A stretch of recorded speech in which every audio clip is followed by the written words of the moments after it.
Newcastle United made it into their uh, third semi final in 4 years after beating Fulham 2-1 yesterday, and after one challenge, straight away comes another in the form of Chelsea. Who out of the teams between the Magpies and the Blues is going to stamp their authority for qualification for Champions League? Find out right here on Toon Tactics TV, folks. Oh, brilliant from Sham. And now Murphy can take on the shot. Fabian Schär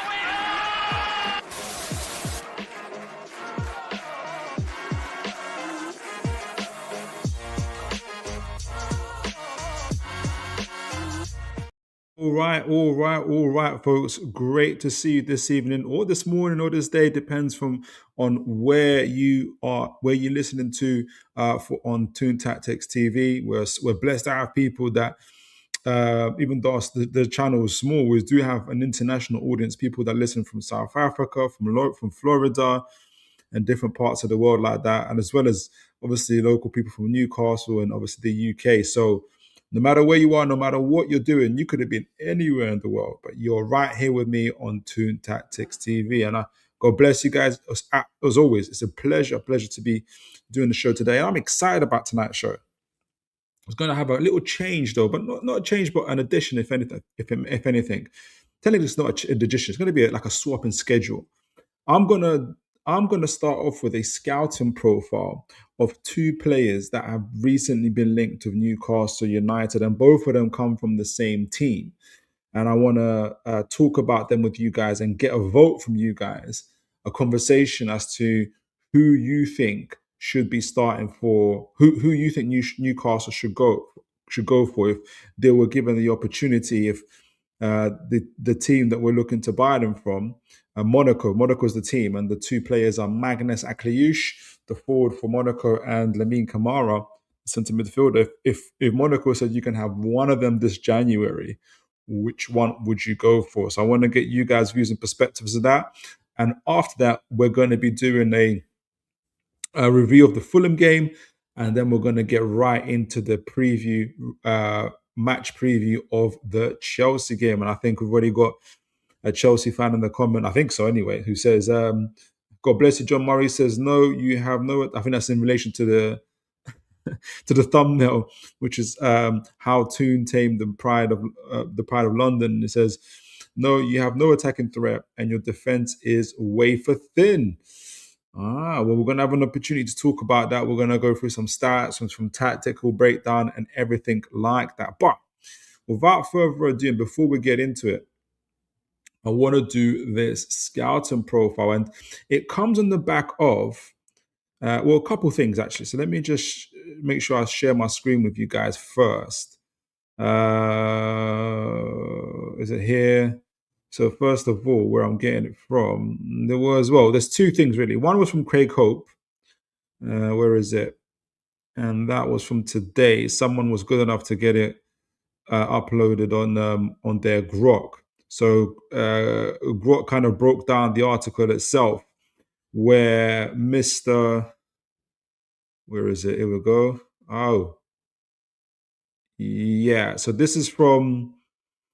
Make sure you guys can see that. This is from Mr. Hope's confidential. Is it confidential news? Is it confidential releases? It says Newcastle confidential summary: January transfers targeting young midfielders, fullbacks, which we talked about, like Keith Smith, Kevin Danois, Luciano Valente, Lamine Camara, and obviously Dayan Matali, who we spoke about before. So I'm going to be doing.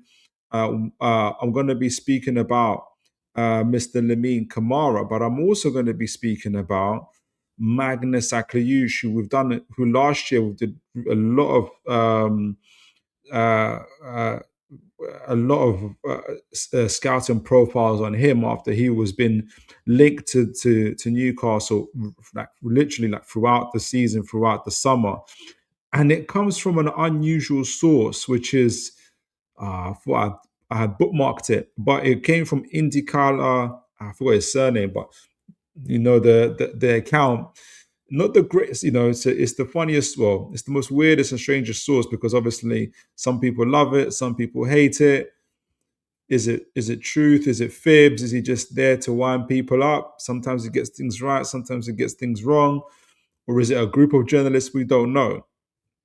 But I did think it was interesting that Maghnes Ackliouche, that Newcastle have a strong interest in him to bring into our team. And you guys will know from the show we did on Tuesday that I said we would be. I think we'll be looking for a verse on the just breaking down the data in terms of where the disparity is in the minutes between our starting players and our backup players.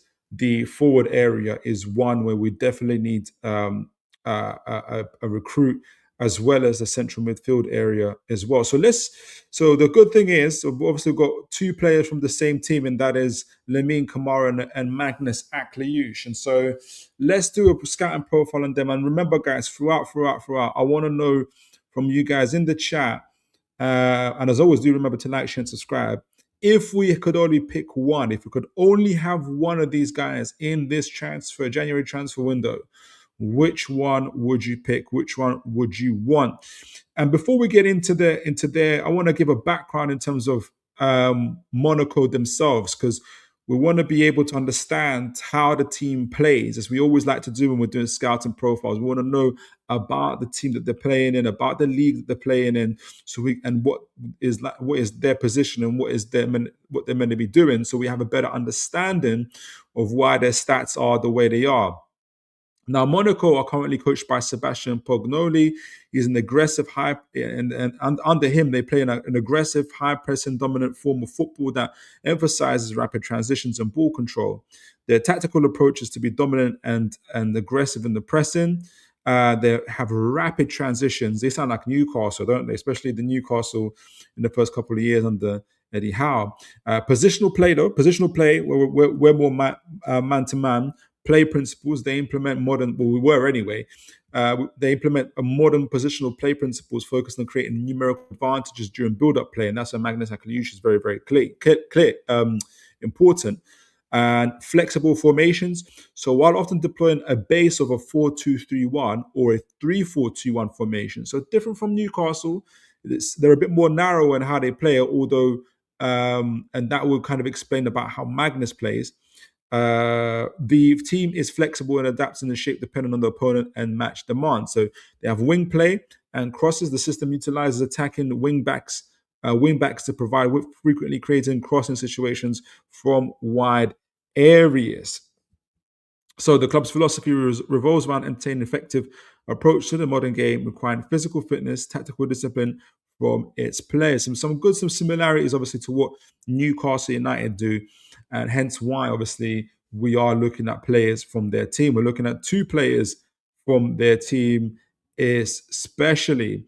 So I did a comparison between Monaco and Newcastle as well, using AI and using the stats from Opta Analysts, and they came up with some interesting kind of information back to kind of explain where the teams are,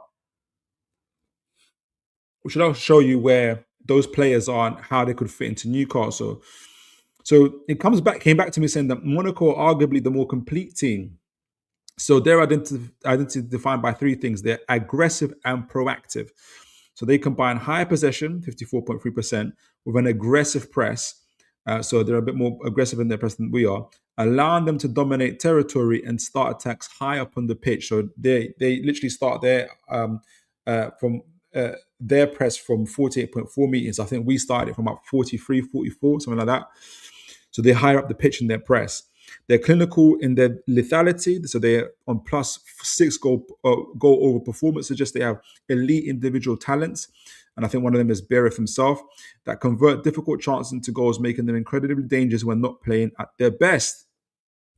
Unlike Newcastle at this point, box superiority. Unlike other teams that struggle once the ball enters into their box, Monaco limits shots into their box better than most, around 61.27%, where Newcastle around 65%. At least about 65% of teams get to shoot within their box, and benefit from superior goalkeeping defensive blocks as well. So their goalkeepers really, maybe we should look at their goalkeeper as well, who's playing really, really well. So in summary, Monaco are a high possession powerhouse, which I think is what Newcastle are trying to be. Hence why we're looking at their players, who are very technically very good on their ball, which Maghnes, Ackliouche and Lamine Camara, we're going to find out, are very good. That excels in both boxes. They create high quality chances and finish them at an elite rate, and possess defense that is significantly harder to breach than the league average. So it's a high performing team, and though currently in the league, I think they're like ninth or something, which is interesting to see. So it's a high possession, very on the front foot attacking team, which is where Newcastle want to be at in terms of our style of play, especially when we're trying to get there. Hence why we're trying to get players from this team. So let's kick things off with Maghnes Ackliouche. We should be well accustomed to him by this stage. For those of you guys that have been following the channel, you know that I personally been following him since last season. I've watched about 9, 10, 11 games of Monaco's as well. And maybe even, I don't know if I watched any this season. Maybe, I think I have actually. I watched them play against Tottenham. And I've been following Mr. Maghnes Ackliouche very, very closely, reading scout reports and everything else. And I am a big, big fan. Like if he were to come to our team, it would represent like a style shift for sure. And this is what I mean. So he's currently 23 years old. He's from Tremblay en France. He's 6 foot. He's an attacking midfielder who plays right winger. But we'll talk more about his style of play. But he's a right winger who likes to invert a lot more. So he comes from the right and inverts into the midfield. For me, I'll tell you from the beginning, he kind of reminds me of a cross between a Cole Palmer and a Robert Perez in terms of his style, his technicality over the ball, and also his ability to create as well. So obviously he plays for Monaco, has been playing for Monaco since the academy days as well. He's French and also of Algerian nationality. His preferred foot is the left foot, hence why the right wing, so he can cut in and things of that nature. So his career overviews, obviously, Ackliouche came through the youth academy at Monaco. That's during the time of Paul Mitchell. That's when we were linked to Newcastle as well. I think Paul Mitchell was saying, "How about this guy?" Made his professional debut for the club in October 2021. And we're going to talk about how he's actually progressed in his GA in a moment as well since 2021. He has since made over 90 appearances. So good experience there, scoring his first UEFA Champions League goal in September 2024. So he's got Champions League experience, about 2 years worth. I think I watched that game actually. He's under contract until June 2028. So he's still got a good, strong contract with Monaco, really. International career, plays for France and he's played for both French and Algerian nationalities, but represents France. And he's been called up to the senior team in August 2025, which is really good for him. And he made his debut in September 2025 as well. So I'm sure he's hoping to get into the World Cup. So I do wonder already from the beginning, would he move in the middle of a season and hurt his chances in terms of reduce his chances of getting minutes in a new team as opposed to where he's the first team for Monaco?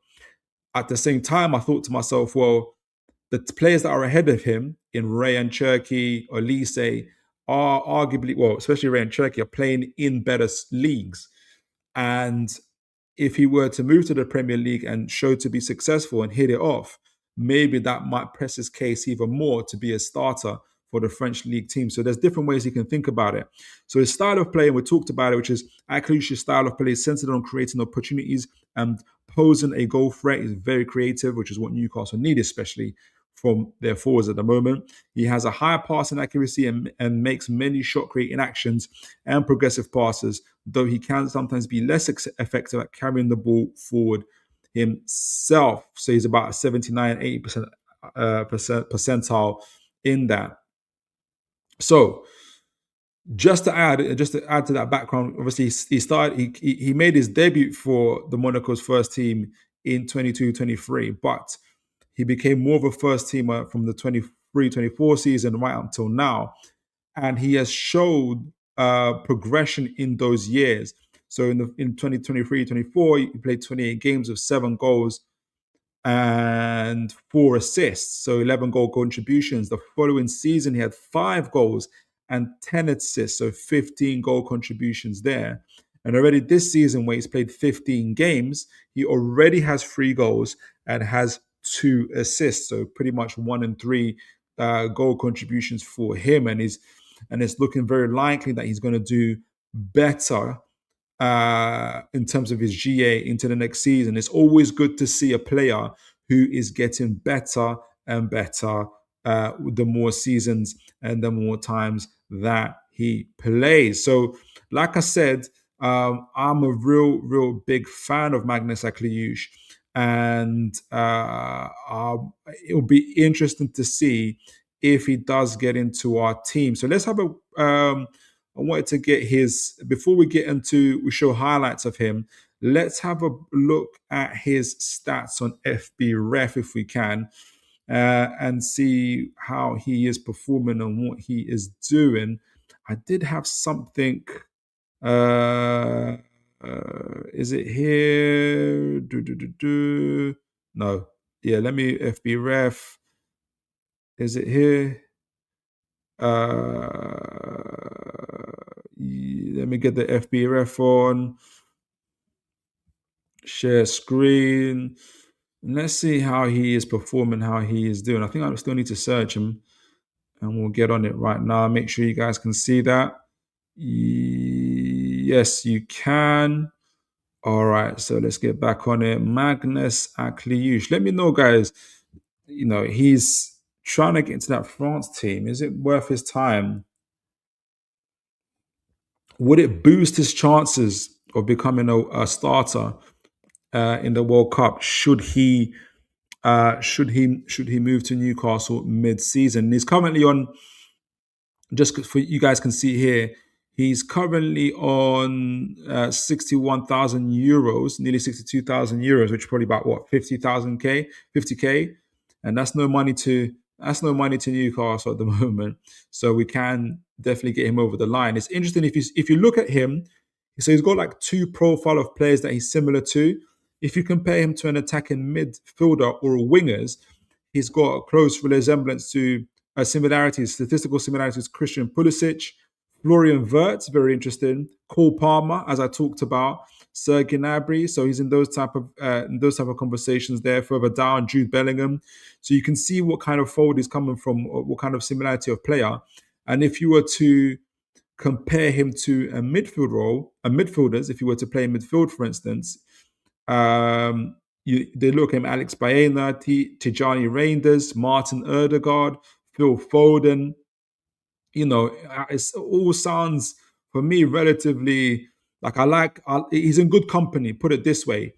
And even in his stats, we're looking over here on the left side, he's got two profiles. One, if you compare him to attacking midfielders and wingers, and the other one, if you can compare him to midfielders, which shows you just how flexible his positional play is, and kind of how we look at him as well. And we don't really have a player like that at Newcastle with his level of technicality and what he's doing. But let's have a look at him now. Where is it? Okay, so can you guys see that? Yes, you can. So these are the stats. First of all, just looking at the stats that are comparing him as an attacking mid or a winger. Remember, he plays on the right hand side for Monaco, who comes inside. They're a high pressing team, a high possession team, can play quick transition possession, man to man marking, and which he's leading from the front. So he's a big part of that. So his stats should reflect some of these things as well. And you can already see in terms of non-penalty goals expected, he's at 73 percentile, assists 86 percentile, showing his creativity. Expected assisted goals at 80 percentile, shot creating actions at 76 percentile. So decent stats from a kind of an attacking point of view. Where is it? Is it this one? Yeah, here we go. Passes attempted. That's interesting. It's at 68 percentile, so quite low. But could that be to do with the fact that when they're kind of trying to hit the brakes, never hit teams on the break as well? Remember, his role in the team is to cause havoc. It isn't necessarily to just be safe with the ball. But having said that, he is in 90 percentile for pass completion, so shows good ability on the ball himself. Progressive passes, 86 percentile, so he moves the ball towards the opponent's goal line, which is important for us. His carries are low uh, in terms of carrying the ball, but when you watch him, I don't know. When I've watched him, I thought that was one of his strengths, to be honest. So I'm a bit surprised about that. But his carries are relative put him in the, where is it, 59 percentile, and successful take-ons. And this might be where again where maybe if why Newcastle Eddie Howe, and we talked about before about his physicality. He's got quite a wiry frame, and maybe this is the reason why they kind of took their time looking at him, because his carries and as well as take-ons are quite low, um, which is interesting. Where you need to be in the Premier League to be quite robust. But we did mention, like I said, that Monaco are a high pressing, high intensity team. And you can see his tackles are in the 86 percentile, very, very high.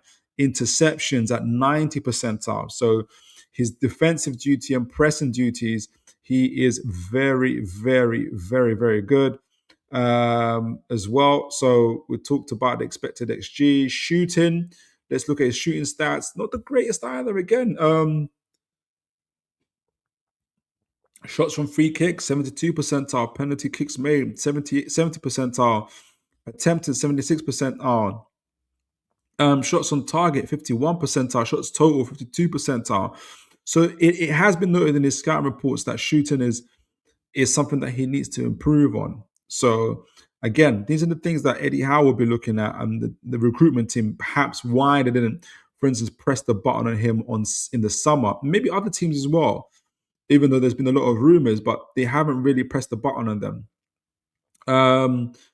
We talked about the passing stats.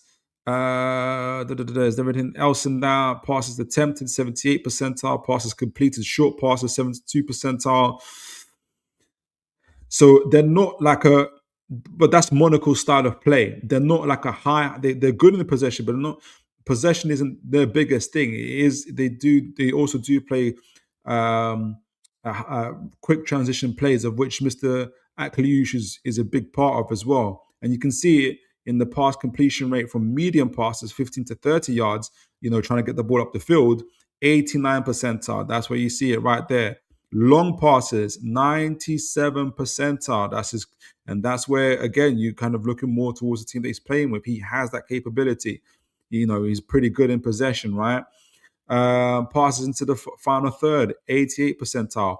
Passes into the penalty area, 87 percentile. We need players like that to get the ball into the penalty area. Progressive passes towards again, 86 percentile. So really, really high in those type of areas. And the pass types that he really does is the switches of play, 84 percentile. Again, that tells me that he is playing for a team that does like quick transitions and wants to get the ball up the field as quickly as possible. Goal and shot creating actions. That's what they were saying. That's one of his big attributes: ability to be able to complete live ball passes that led to a shot attempt. 89 percentile, really, really high.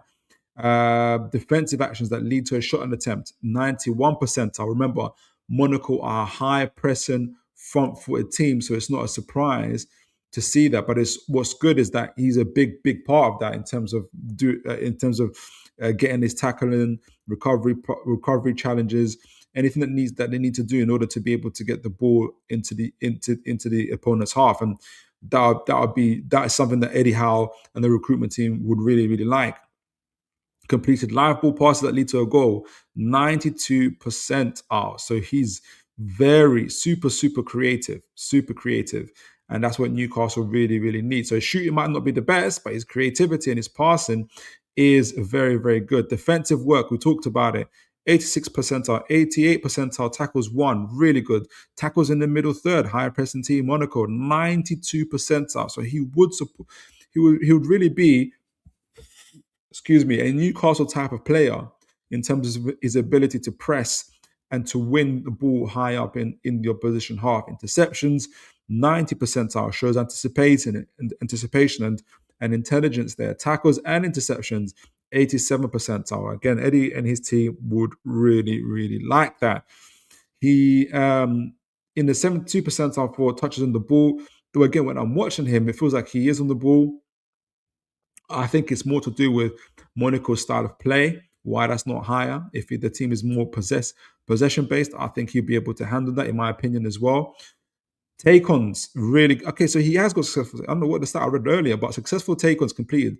So is at 83 percentile. So the take-ons that he does do, he's very, very good at 83 percentile in that. So, and a player who can take the players on. Carries into the final third. So taking the ball into the opposition half, 92 percentile. He kind of reminds, so like a Joe Willock, almost like that ability to be able to do that, his ability to carry the ball into the final third. Really, really impressive there as well. But there are always areas to improve on as well. Where there is, so there was, I wanted to see his error. Is it defensive errors? 22 percentile, very low. So I wanted to look at the possession just to kind of because there's something in possession around like miscontrols. If that's low, then I would have even less concerns around his ability on the ball and what he's good at. Okay, so possession, touches, take-ons, total carrying distance, miscontrol. Okay, here we go. So miscontrols, number of times a player failed attempted to gain control, 14 percentile. So very, very, very, very, very, very low. So that lets you know that he's got good technical ability on the ball. He dispossessed, number of times a player loses control of the ball after being tackled by an opposing player does not include attempted take on. So 29 percentile. So again, fairly low. So he's pretty much in this upper 70 percentile in terms of possession as well. So doing really well. Passes received, number of times a player successfully receives a pass is on the 71 percentile. So technical quality is good.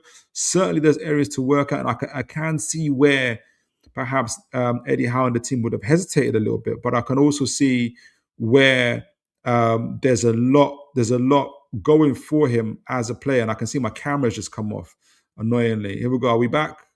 Ah, gosh. Here we go. Big up, Big Preach. Good to see you, sir. Thanks for joining the channel. Always a pleasure to see you, sir. Hope you are well. Let's see. My camera, can I get my camera working again? Here we go. So yeah, Magnus Ackliouche, exciting player, technical ability. For me, he's like his profile is like it is that kind of a cross between a Cole Palmer and a Robert Pires, but that was him compared to other attacking midfielders and wingers. What would he be like compared to midfielders? So if he, for instance, if he played in an 8 for us, in an advanced 8 role, kind of like what Bruno Gomes is doing at the moment, you can see the stats for him have totally changed, right? If you from the attacking mid to winger stats, as a midfielder, you can see the greenery has gone really, really high.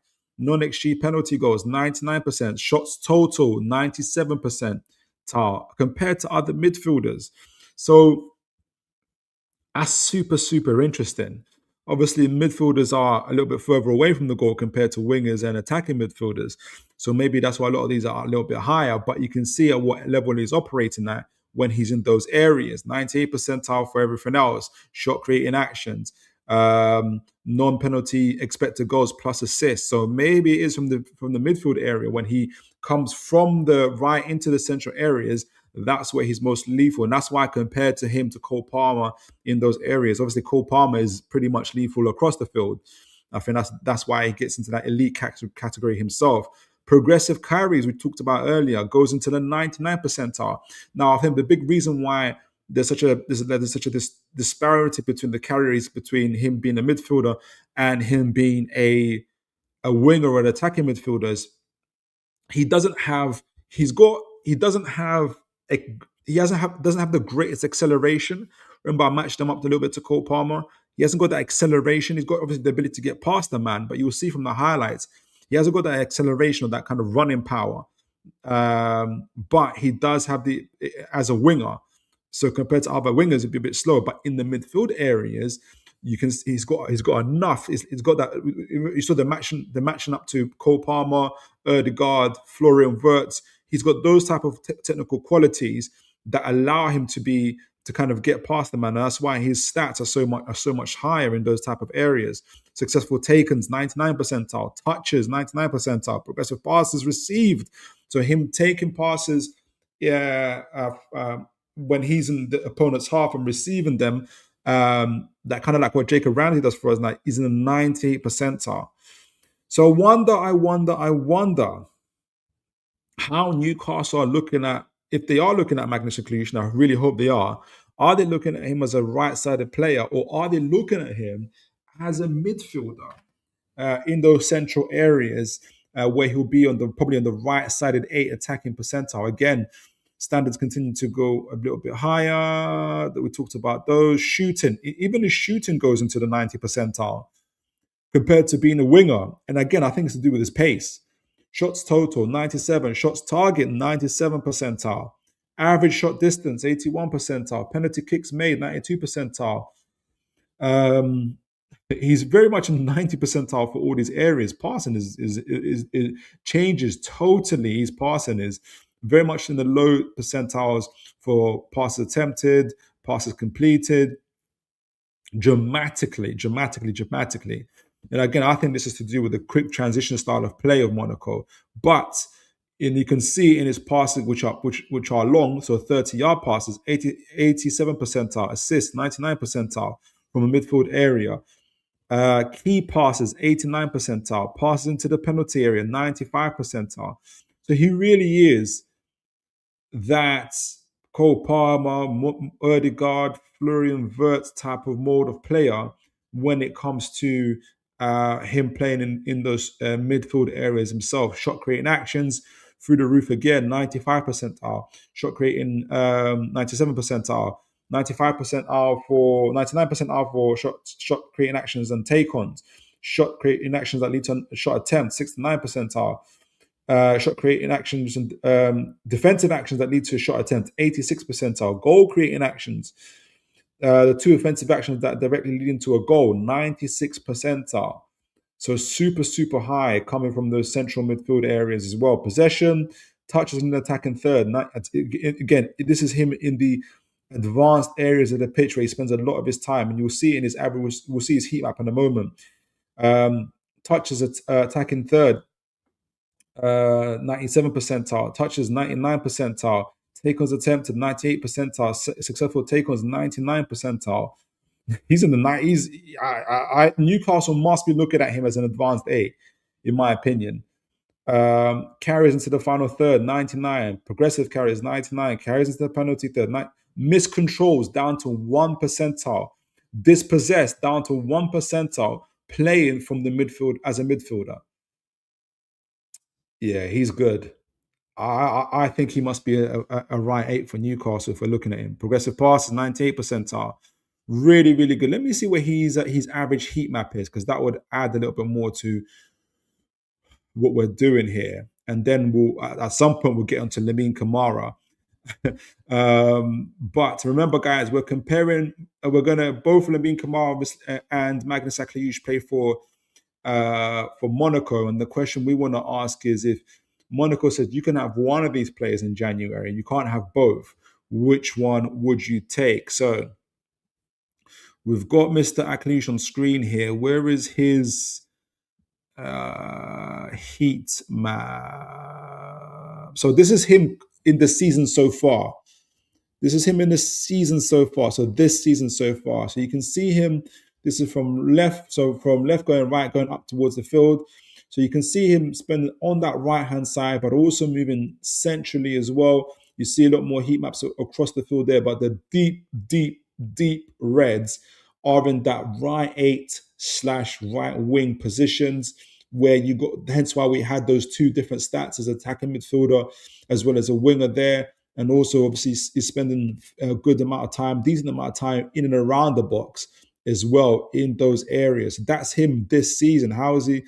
If you see, where has he been throughout let me see how he was, whether it was similar, because he's had different managers as well. So he's had, let's look at him last season. Okay, not too dissimilar again in those areas, except for it's a little bit more spread out towards the left-hand side. So he's even in front of goal a lot more in those areas as well. How about in his kind of breakout season, 23, 24? Yeah, that's when he was beginning to get very, very, very similar. Very, very similar. And if you look at his career thus far, no, it doesn't show the heat maps for that. That's annoying. But you saw from the heat maps, right wing, right 8 positions there for me. So really, really exciting and good to see more of you guys joining the chat. I'm gonna get into the match previews in the second half of the show, but I'm talking about Maghnes, Ackliouche, and later I'm going to be talking about Lamine Camara. Both have been linked to Newcastle, and I want to ask the question. I want to get you guys' feedback. If Monaco said, yes, you can have one of these players this January, choose one. Which one would it be? Would it be Maghnes, Ackliouche, or would it be Lamine Camara? So let's see some highlights of Maghnes, Ackliouche. Remember, I felt that he's a cross between Cole Palmer and Robert Pires. That actually probably makes sense that I've said that, because Pires does play on the wing.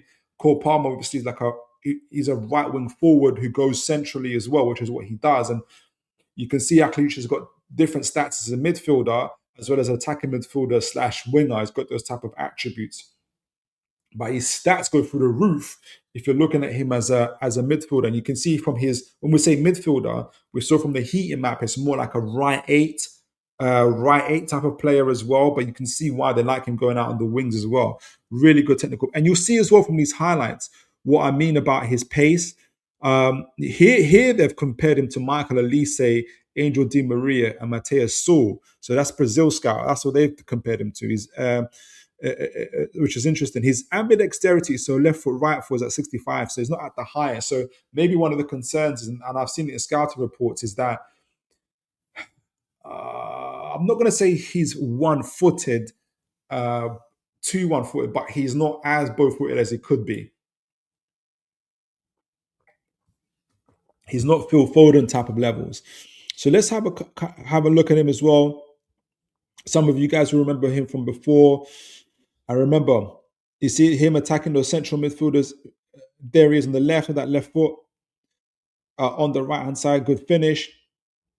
I remember that's him on that left-hand side, first-time passes. That's what gets him off. And remember we were talking about how from the wing, he's got he has got a low amount of short passes, but he's got really good long passes. You saw it in that example there. Again, tidy finish. Again from the wing, you see how his style of play, bots over the ball. You can imagine your Wissa would love those type of balls into the area as well. This is him on the wings.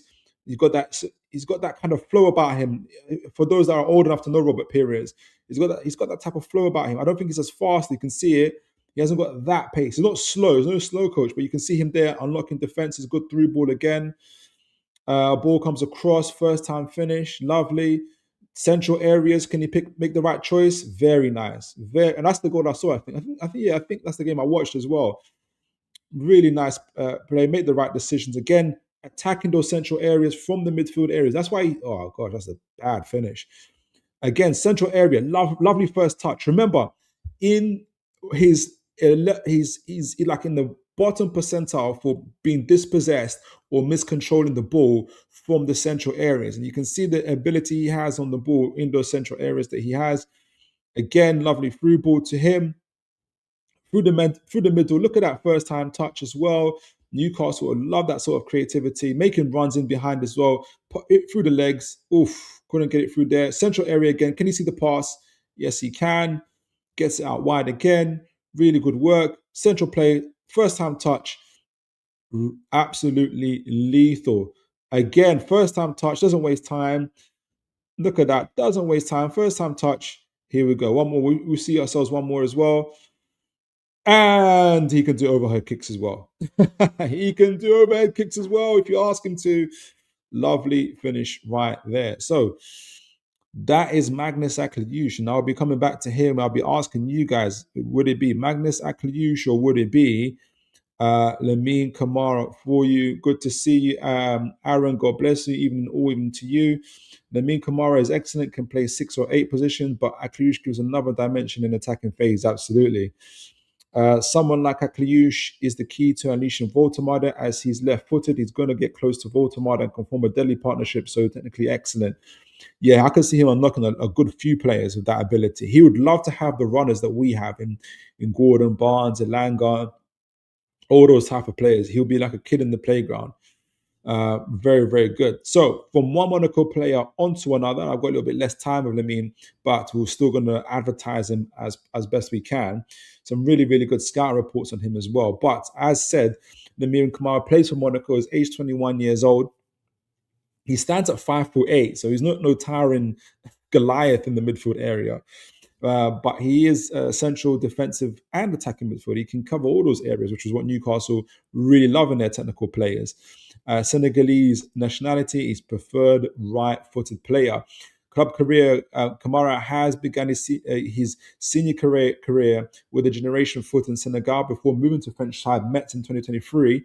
After an impressive spell, he signed for Monaco in 2024. So I think this is him in his second year where they signed him for 50 million euros. So some real promise there.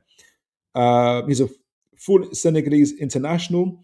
He was a key player in Senegal's 22 African Nations Championship win in 2023 in the under 20 tournament as well. So it's coming with some real pedigree, and has since earned 30 caps, scoring 6 goals for the Senegalese team. So some, like I said, some real pedigree, international pedigree, Champions League pedigree there for him as well.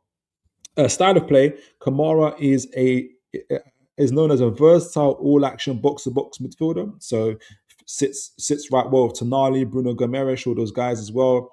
Blending tenacious defensive work with strong playmaking abilities. And this is the part that made me think about this could be a good rotation with Bruno Gomes. Yeah, his high energy, tactical intelligence, and technical skill make him a well-rounded player with an eye for key passes and goal scoring opportunity. So he's very much an all-round type of player. Right, so let's look at Lamine Camara. Let's look at some of his data. Let's look at some of his stats. Remember, I'm asking you guys, who would you prefer? Who would you want to see if we only had one choice?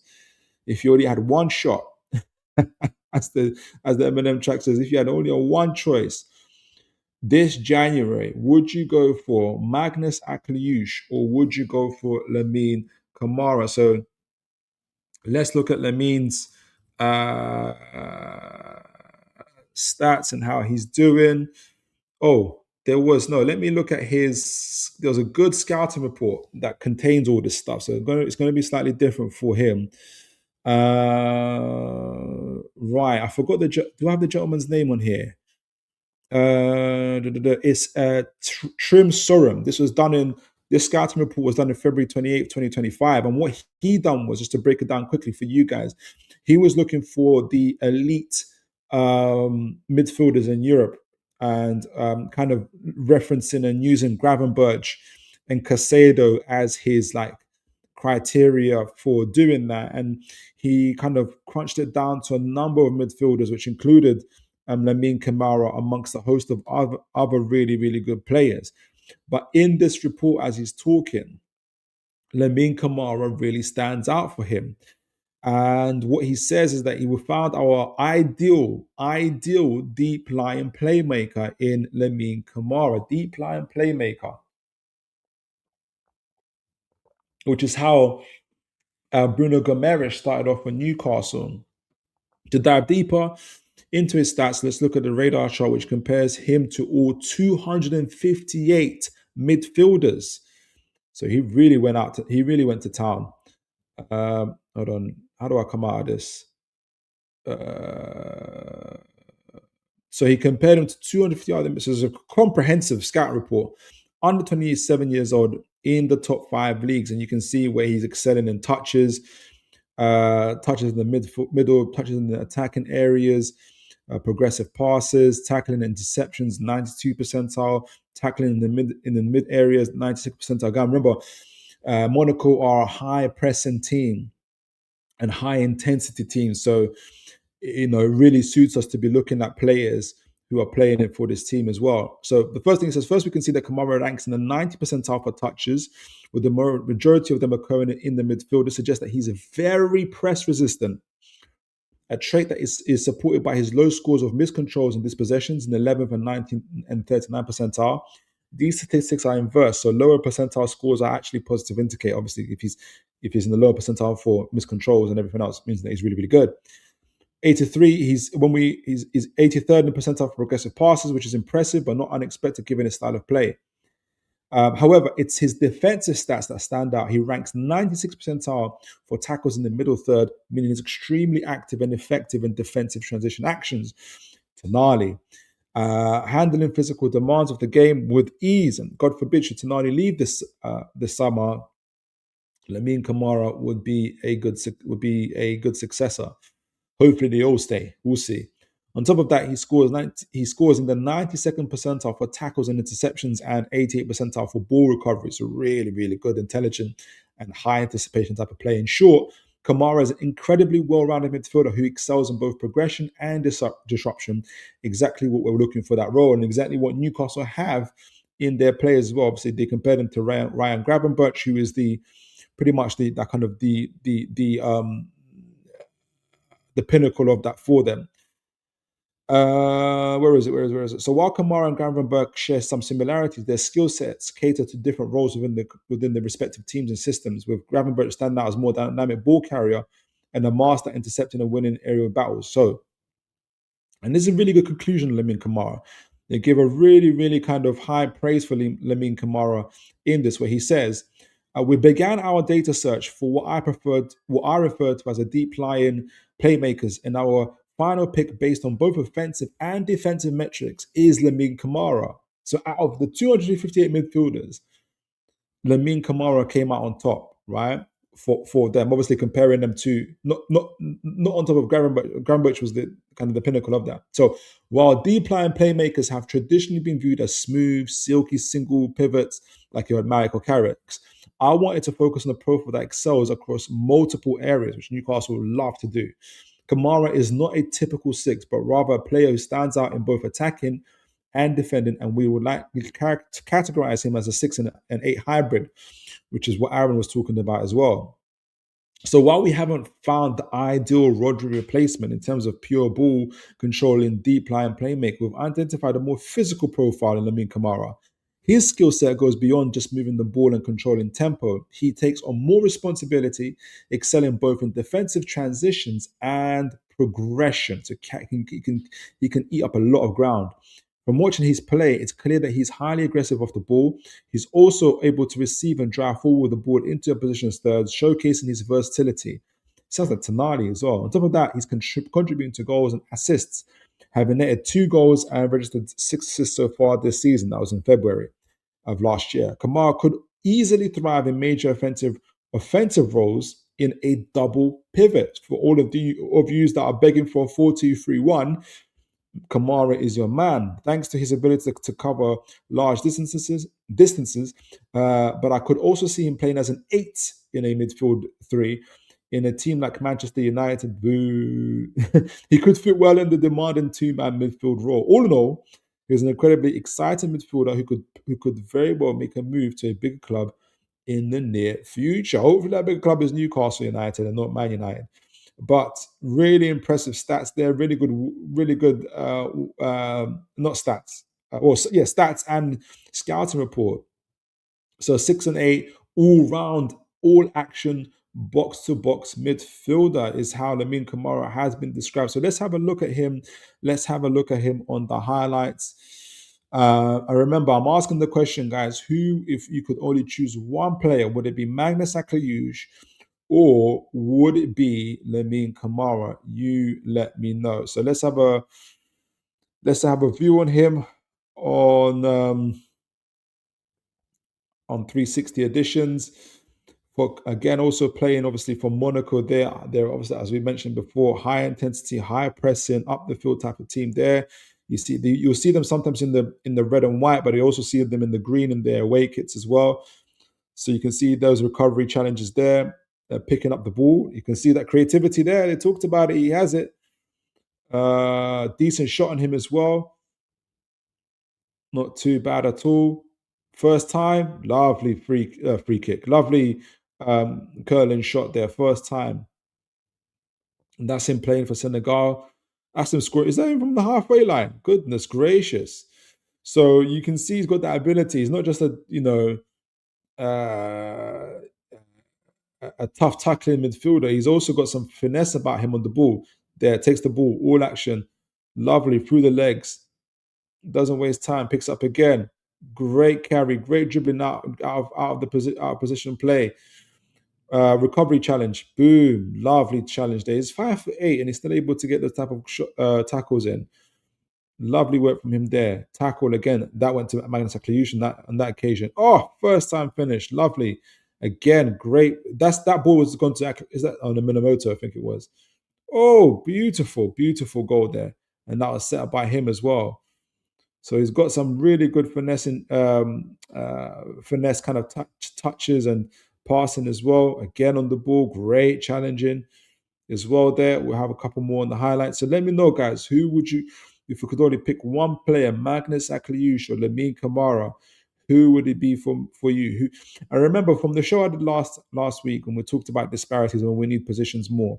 Both forward positions, central midfielder, and fullback areas were the key ones. So both of them are priority positions. One more, you decide which one is the priority. If you had to choose one there, lovely shoot again. He's got a good strike on him. We talked about that. So let me know, let me know, let me know. So some really, really good, exciting players that we're linked with. Whether we'll get them over the line is a different story.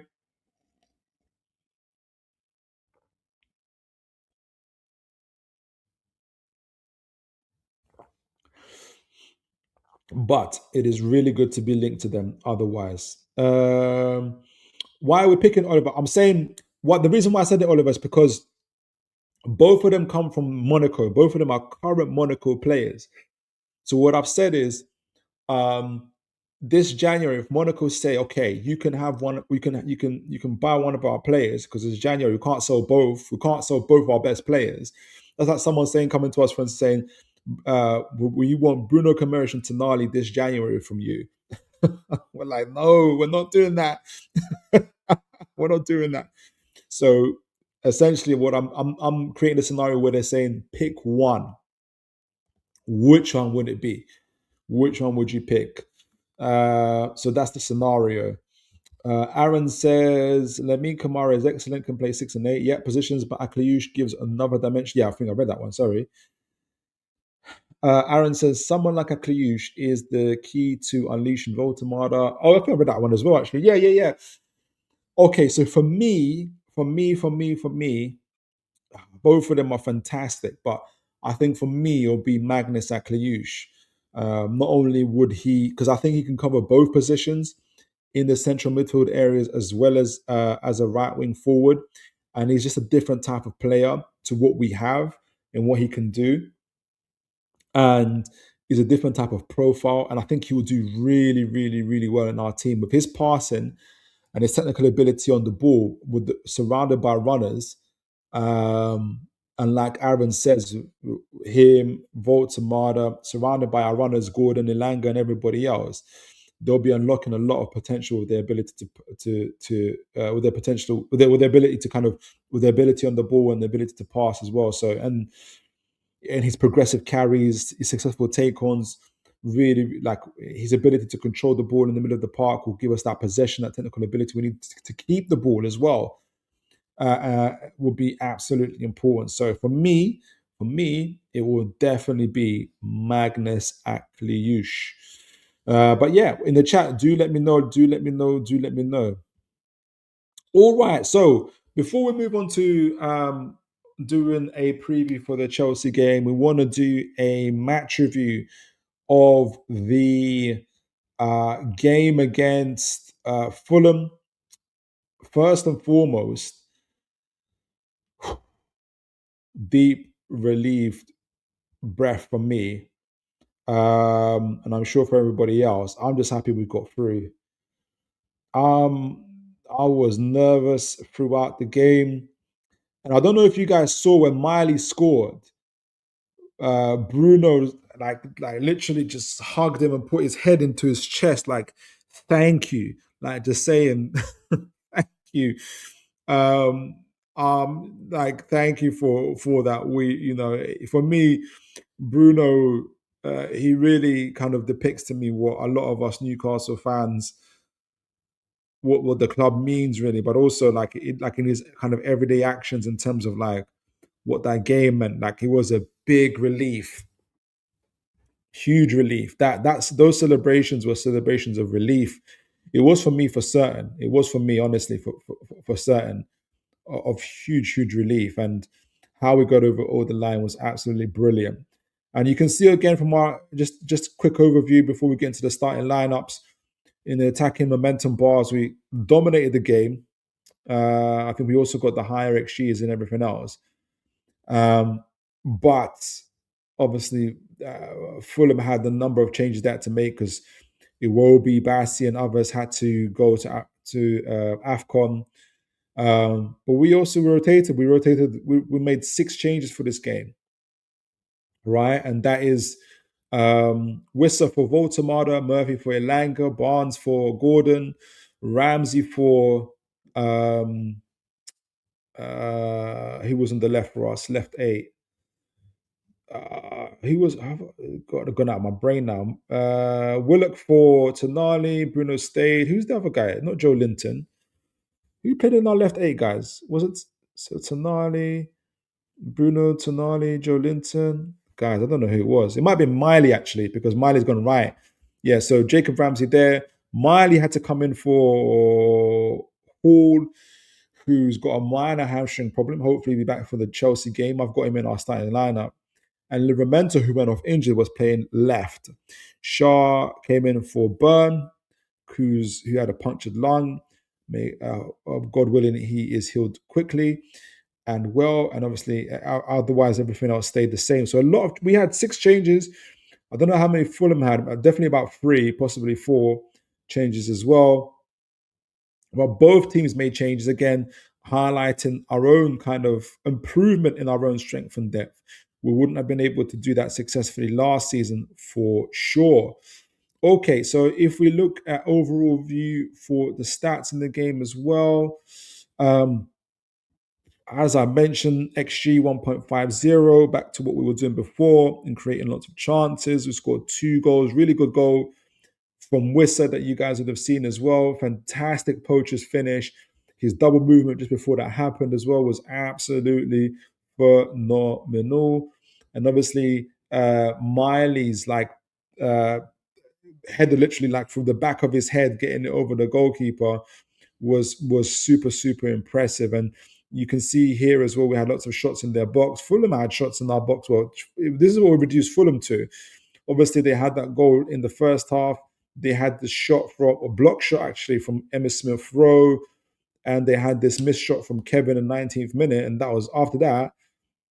After the 16th minute, after the 19th minute, first half, Fulham had no more shots in our box.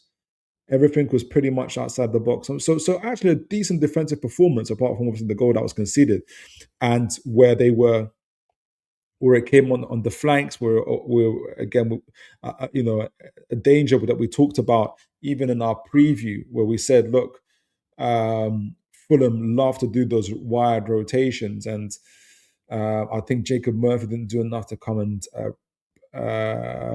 support Miley in that situation, but it kind of righted itself later on in the half, and you can see that we performed outstandingly well. So we had 2 big chances to their 1, 14 shots to their 6. Our goalkeeper had to make 2 saves, whereas their goalkeeper had to make 4. 5 corners each. We had to make less tackles, obviously, because we had more possession of the ball. We scored our big chances, so did Fulham, and after that they were finished. We missed the next 1 chance. We had 36 touches in their box as opposed to their 16. And this is what we were talking about before when we looked at the team stats, is that no matter how much Newcastle reduce a team, you just saw it there that Fulham didn't get another sniff at our goal inside our box from the 19th minute. So from the next 70 minutes, Fulham didn't get a shot in our box, yet they still scored. And it's that bit of luck that is evading us at the moment, right? So duels, they had just the percentage more than us. Ground duels as well, aerial duels as well. I partly think that's because, well, that's duels one, to be honest. That probably changes when Tonali and Joe Linton come back on. But again, that was the trade-off for us. It didn't make too much of a difference. We still won the game. Passes 74% accuracy in passes into the final third. Very, very good. Long balls, 45%. Good.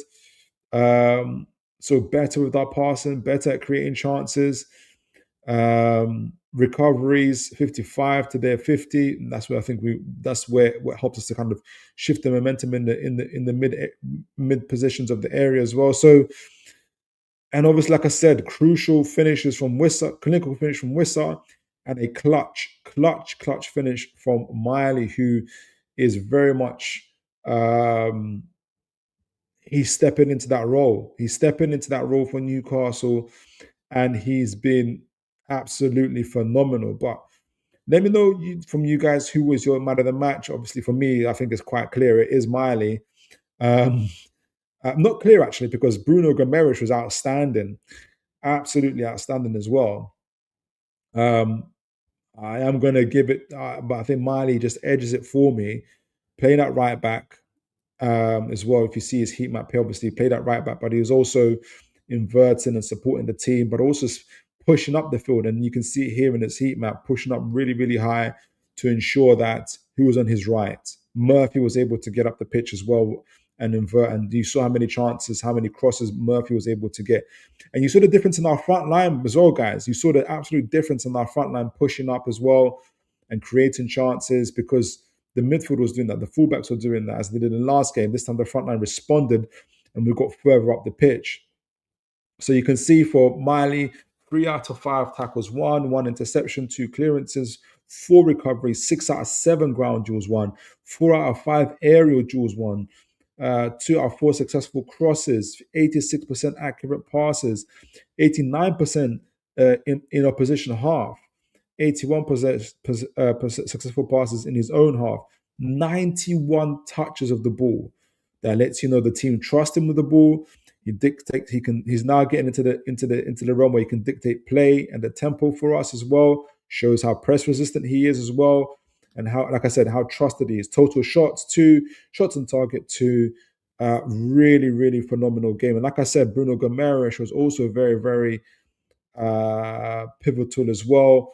You can see him all across the pitch, mainly in those central areas, picking up the right 8, left 8 half spaces, being and kind of in those advanced areas where he was able to pick up 84% success, accurate passes, 83% in opposition half, 85% in his own half, 33% accuracy in long balls, 4 total shots. Really good output there. 1 shot on target, 1 shot blocked, 87 touches. So Miley managed to have 4 more touches than Bruno. Unbelievable. 1 out of 2 successful dribbles. Again, I think it was more than that. I don't know how SofaScore counts it. I don't know how they do it. 10 recoveries. Are you crazy? 10 recoveries.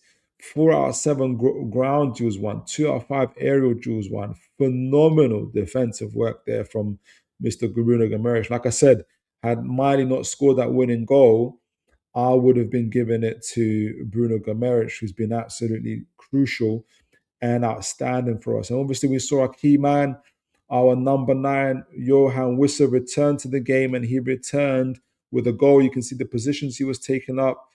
Lots of interest in the penalty box. He played 72 minutes. That's why it's fainter than the others. But you can also see that he's taken up positions in the opposition half, but literally across the pitch, mainly in the half space, in the right half space, but very much across the pitch. And that's the runs that he makes. That's the options he provides for players across the pitch. And that's what made us even more dangerous. He scored obviously 1 goal, 2 shots on target, 2 shots, 1 on target, which ended up in the goal. 1 big chance missed. I wonder if that was the one that kind of bounced off the keeper. 2 offsides, 18 touches. All he needs is 18 touches. He's not interested. Wissa is not interested in doing no build-up play stuff. He's interested in getting in on goal. That's what he's interested in. So his passing and everything else is going to be very, very low. And everything else, the metrics that matter for him is goals.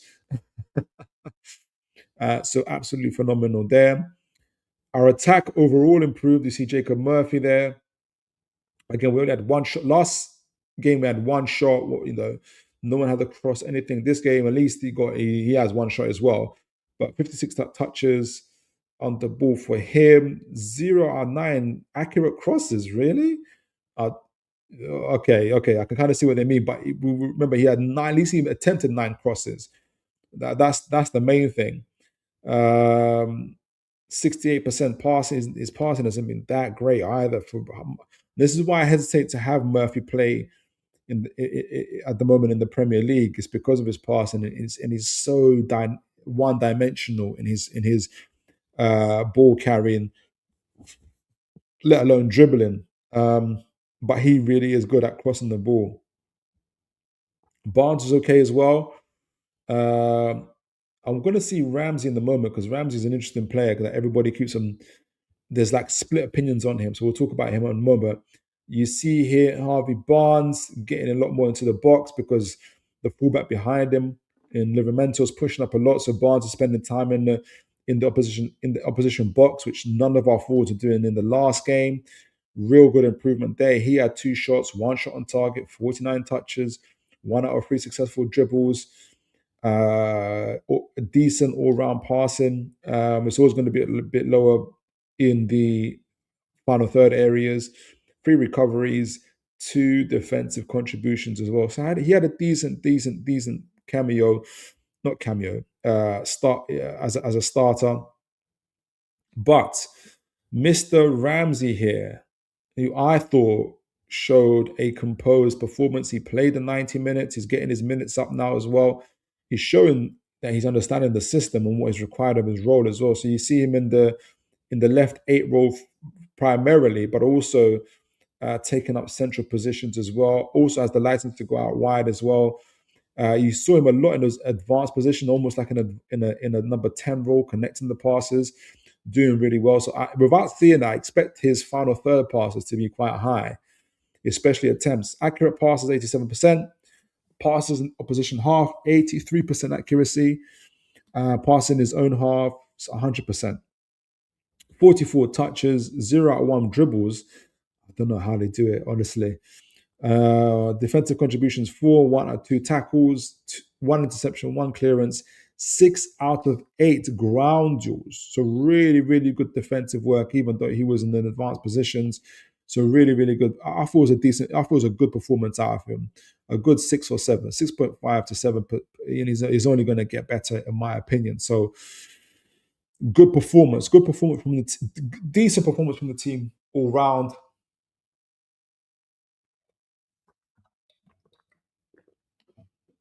Certainly improvements from the Sunderland game, and we're through to our third semi-final in 4 years, which is absolutely crucial, absolutely important at this stage of the season for us.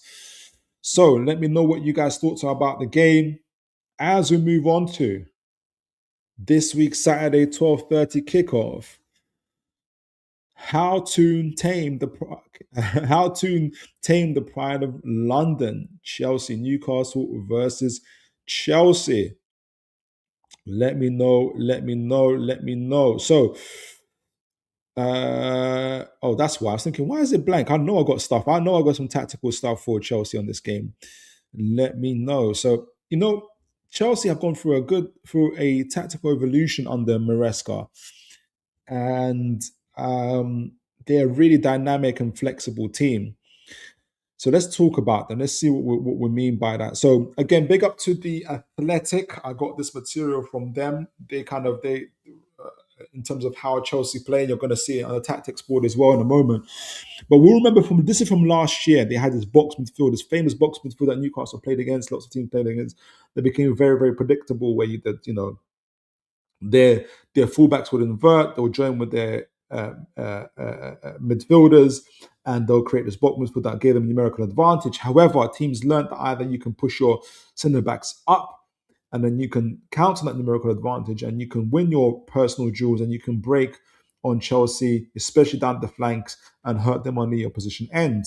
So Chelsea had to undergo a tactical evolution under Maresca this season to make themselves less predictable in what they're doing. So at the basis, on paper, if you look at it, Chelsea are in a 4-2-3-1 formation. However, when they want to push up front and they kind of have this style of almost a 4-6 attack, where you would have the two midfielders or the 2 8s, if you can add them, will push up in the central areas behind the striker in the middle, and the fullbacks will be on the either side. Here, you'd have this type of possession, type of uh, uh, uh, um, attack into the opposition half. But also, if they also want to either press on the team or attack on the team, you'll see those two.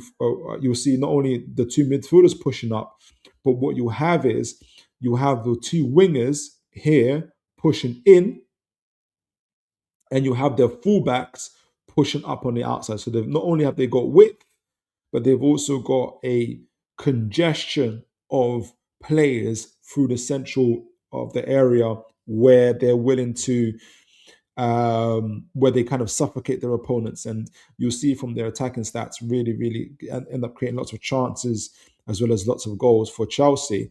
Obviously, the trade-off for that is that they become vulnerable in the back, where obviously they leave almost two behind to defend the big spaces of the pitch. But because Chelsea attack in such a dynamic way, it's often very difficult for the opponents to expose that vulnerability. And that is where the challenge will be for Newcastle United. Can we expose Chelsea's vulnerabilities, especially on the transition? That's going to be absolutely important. So, as always, I went on to Opta Analyst and I got Chelsea's data so far this season, and I matched it up with Newcastle's. So it makes some really interesting reading. So you can kind of give you a background on how Chelsea are doing and how they match up with Newcastle going forward. Make sure I get a drink of water first. So, as it said, so controlling possession style. So this is matching Newcastle and Chelsea. So while both teams average over 50% possession, Chelsea operates with a much higher level of sustained control and patience in their build-up. And we saw how they do that in those attacking in how their formation is. But also they got really good technical players as well. So you can see Chelsea is a more possession dominant. Chelsea favors it passes per sequence. So Chelsea have about 4 passes. Newcastle 3 to 3.68. So Chelsea favor longer, more intricate passing moves. Sequence time, so just nearly 11, just over 11 seconds for Chelsea, just under 10 seconds for Newcastle. Newcastle are more direct. Chelsea is more patient in terms of themselves on the ball, as we talked about earlier. 10 plus passing sequences. Chelsea have 241. Newcastle have 166. Chelsea are established nearly 45% more long passing moves. So yes, both teams have above average 50% average possession, but Chelsea you can see are more patient in their build up, and in some areas significantly more patient than Newcastle. Newcastle will be direct for sure. Pressing and field actions, both teams employ an aggressive defensive strategy, though Chelsea's press is statistically more intense. So the PPDA, so Chelsea's at 10.3. So whilst Newcastle's at 11.2, which means that Chelsea press with a higher intensity compared to Newcastle. They're usually able to get the ball within 10 or so. Is it passes or not seconds? It should be pass and move, something like that. Let me just remind myself before I make a mockery of it. I had it on my mind, but they have the higher PPDA. I got myself. What is it? Uh,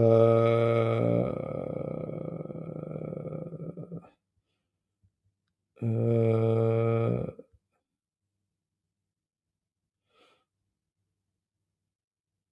Oh, passes per defensive action. So a key metric measuring progressive intensity by showing how many passes an opponent. Yeah, I was right. So how many passes? I was right. I don't know why I was doubting myself all of a sudden. Yeah, so opponents are able to make about 10 passes before Chelsea are able to get it back, whereas Newcastle about 11 passes. So just about Chelsea have a higher passing intensity than Newcastle. Their start distance, so from their goal to onwards, is a little bit lower than Newcastle, which is interesting. So they're actually in a bit of a lower, but still high, but a little bit lower than Newcastle. They're at 42.7, we're at 43.9. So both teams start attacks in a similar mid-block position, though Newcastle a little bit higher than Chelsea. So Chelsea are a bit more intense in terms of their presses, and Newcastle are higher up the pitch in their mid-block compared to Chelsea.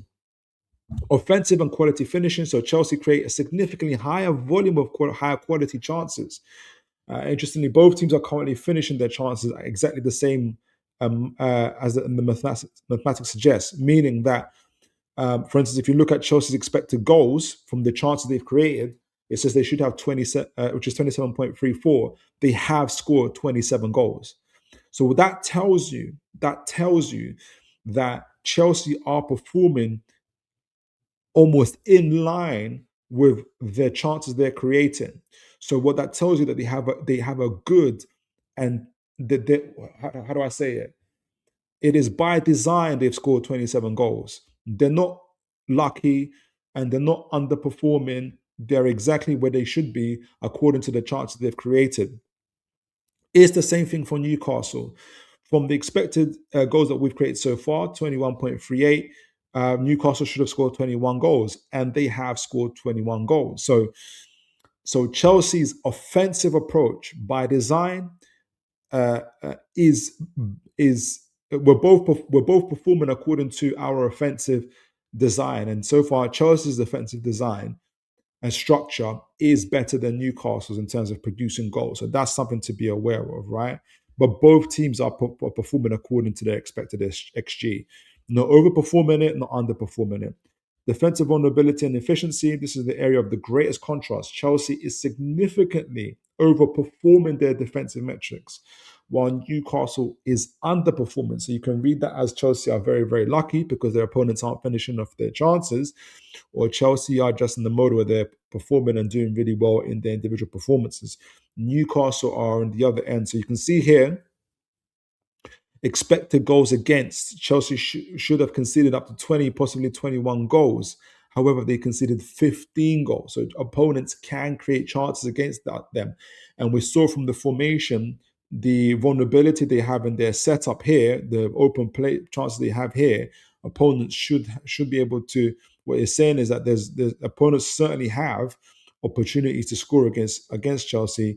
They just haven't created. They haven't been clinical. In the opposite for Newcastle, our expected XG is at 17.57. So we should have conceded around 17, maybe 18, but 17 goals. Instead, we have conceded 20 goals. So our opponents are overperforming, and it shows a little bit bad luck or unlucky for Newcastle at this stage. So our opponents are overperforming by plus 2.3. So the massive divide, Chelsea has saved nearly 6 goals, more than expected, whilst Newcastle have leaked 2.3 than they should have. So you can see also shots in our box. From the defensive point of view, Chelsea have had 67.8% of shots in their box, whilst Newcastle have 69.88, so a little bit. So Chelsea have been performing better. So both teams allow high percentage of shots in dangerous areas. Newcastle a little bit more than Chelsea.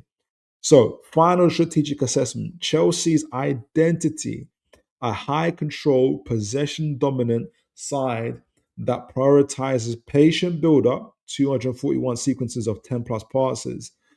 Their fourth place standing is built on a highly efficient and an elite defensive overperformance. So they're doing really, really well in certain metrics for Chelsea, likely driven by superior goalkeeping or defensive shot blocking. And Sanchez has picked up, Robert Sanchez, their goalkeeper, who used to be a bit of a laughingstock for opposition fans, has certainly picked up in form so far this season. Has been performing really, really, really well, as well as some defenders, other defenders as well, like Chalobah, I think.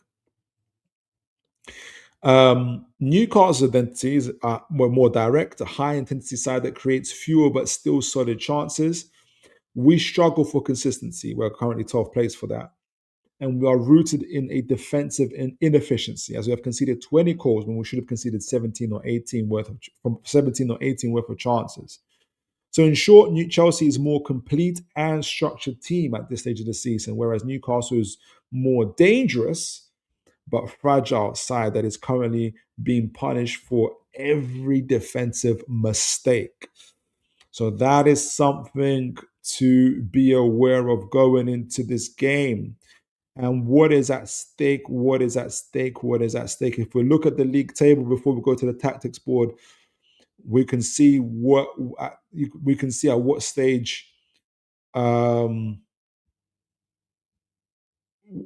stage both teams are currently at and where the jeopardy is. So let me get this on. Here we go. Can you guys see that? Yes, you can. All right, so let's get to it. Let's look at this. Let's look at the league standings for Newcastle, Chelsea. Can you guys see that? Yeah, you can. All right, so Chelsea are currently fourth after 16 games played, or is it 15 or 16 games played?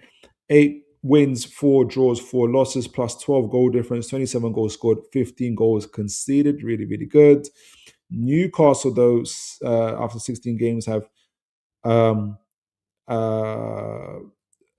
6 wins, 4 draws, and 6 defeats with a plus 1 goal difference, 21 goals scored, and 20 conceded. The table does not lie. And so we're currently on 20. Newcastle are currently on 22 points, whereas Chelsea are on 28 points, followed by about 4 clubs in Palace, Man United, Liverpool, and Sunderland, who are all on 26 points. And this is a crucial time for Newcastle. And I'll say it now. If Newcastle were to lose, for this period of time, we are out of the conversation for Champions League. Because Chelsea will be on 31 points, will be on 22. And there's a good chance that the teams above us, there will be teams above us that will get, those are on 26, will be on 29 points. For instance, even Everton, when they'll be, on 27, probably less about Everton, but especially those that are on 26 points, they'll even be ahead of us as well. So that's for me, that's the jeopardy for Newcastle. However, should Newcastle win, we keep the likes of Chelsea in our sights, and we stay at least within touch and distance of a good couple of these teams who are on 26 points, probably be on 29 points as well, be on 25 points. That could possibly put us into possibly put us into ninth. And even if it puts us into 10th, we'll still be in conversation. If we get a draw, we could move up a place, maybe 2 as well. But I think it still keeps us just by a finger hold almost within the conversation of Champions League. But it's literally like a finger hold, like, when you're just about to fall off a ledge. That's what it will be. So for me, this is a big game for both teams. I think if Chelsea win, I think they not cement, but they certainly stamp their foot onto that 4th place in Champions League. And for us, if we were to win, we put ourselves back into that conversation for Champions League. So there's a lot riding there. So let's go to the tactics board. Let's talk about how Newcastle, how Toon tamed the Pride of London. I love that thumbnail. So let's get ourselves on it. So stop that screen. But guys, please remember to like, share, and subscribe. Let me know what you guys' thoughts are so far. Where is the tactics board? Oh, sorry. Yeah, here we go. Sorry, guys. I'm gonna need a drink of water in a minute. Let me get a drink of water.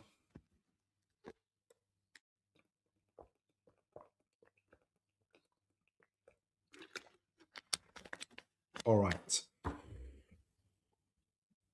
So let's start. Here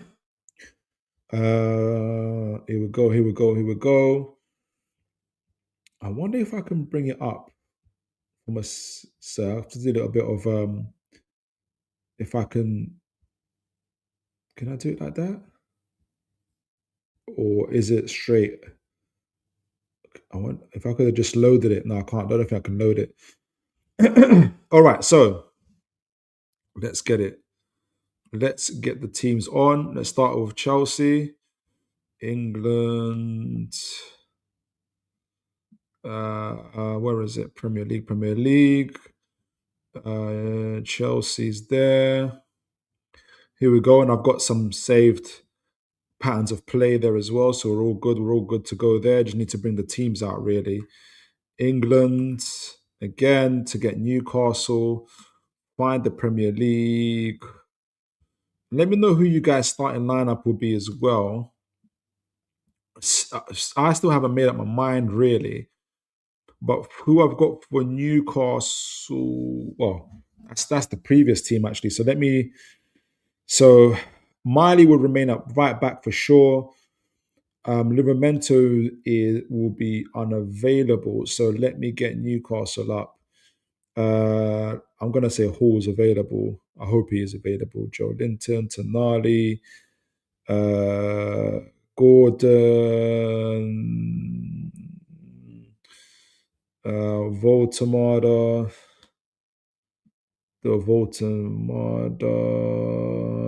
and I think Yelanga. Here we go.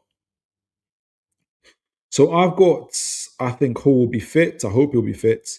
Be interesting to have a Miley Hall in our fullback. It's going to be really, really interesting. But I think I think Willock will be probably on the bench, even though he's been playing well, in my opinion. He's had now 3 good cameo appearances. Not cameos. He was a starter against Marseille, Burnley, and now Fulham. And I think he had good games. Bruno, club captain, obviously stays. Though he's going to need the break, and we've got 6 days coming up after the Chelsea game to do that soon. But who would be in our midfield? Tonali had a roaring appearance when he joined in, so I do think he will start. Now this is close now for me between Joe Linton and Jacob Ramsey, and really Joe Willock as well, because Joe Willock is able to play on that left side as well. Um, as well. So it's a really, really, really, really close one. Now the question is, has Howe been saving Joe Linton for this Chelsea game? Because he's been on the bench. They've been talking about his groin injury, but he's been on the bench, and which lets me know that there's probably something there, but not to the point where he can't play. Otherwise, he just wouldn't be on the bench, right? It wouldn't make sense. So it's a really tight one for me between Jacob Ramsey and Joe Linton, because Jacob Ramsey has also showed he's got the ability to be, he's really athletic, really strong, and can tackle. But I think we're going to see Chelsea's lineup in a moment when I do it. It'll probably be up against Enzo Fernandez. And I think either one of them can do a job on him. I think the safe option is Joe Linton. The safe option is Joe Linton, but I would not be surprised and I'd be quite happy to see Ramsey playing as well. Now, I think after playing 71 minutes against Fulham, Wissa would also start against Chelsea as well. I can see that happening. I think he'll be available to do that. Do Barnes and Murphy start? That's the question. Can they expose those Chelsea flanks enough to be able to do that?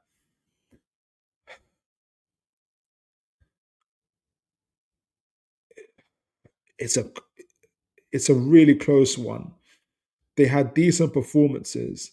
I personally would want Gordon and Elanga, even though they had a horrible game against Sunderland and probably don't deserve to start. And but their pace and their directness, they still carry the ball better than the Murphy, in my opinion. Maybe a little bit less so than Barnes, and I think that's going to be crucial. But um,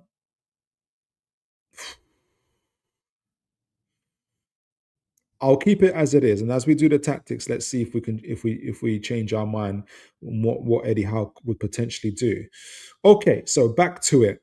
Um, Now I said I've got some pre patterns of games, and it's going back to how Chelsea set up in their formation as well, and we talked about their starting lineup. So this will be Chelsea's like natural kind of offensive, or at least when they press kind of start in terms of on the pitch. It won't exactly be like this. We're going to get a little bit more complicated in a moment. We'll add a little bit more in a moment. So I've got Pedro up front with Palmer just in the number 10 role behind. Enzo, Fernandez, and Casado in that pivot with Garnacho and Neto out wide.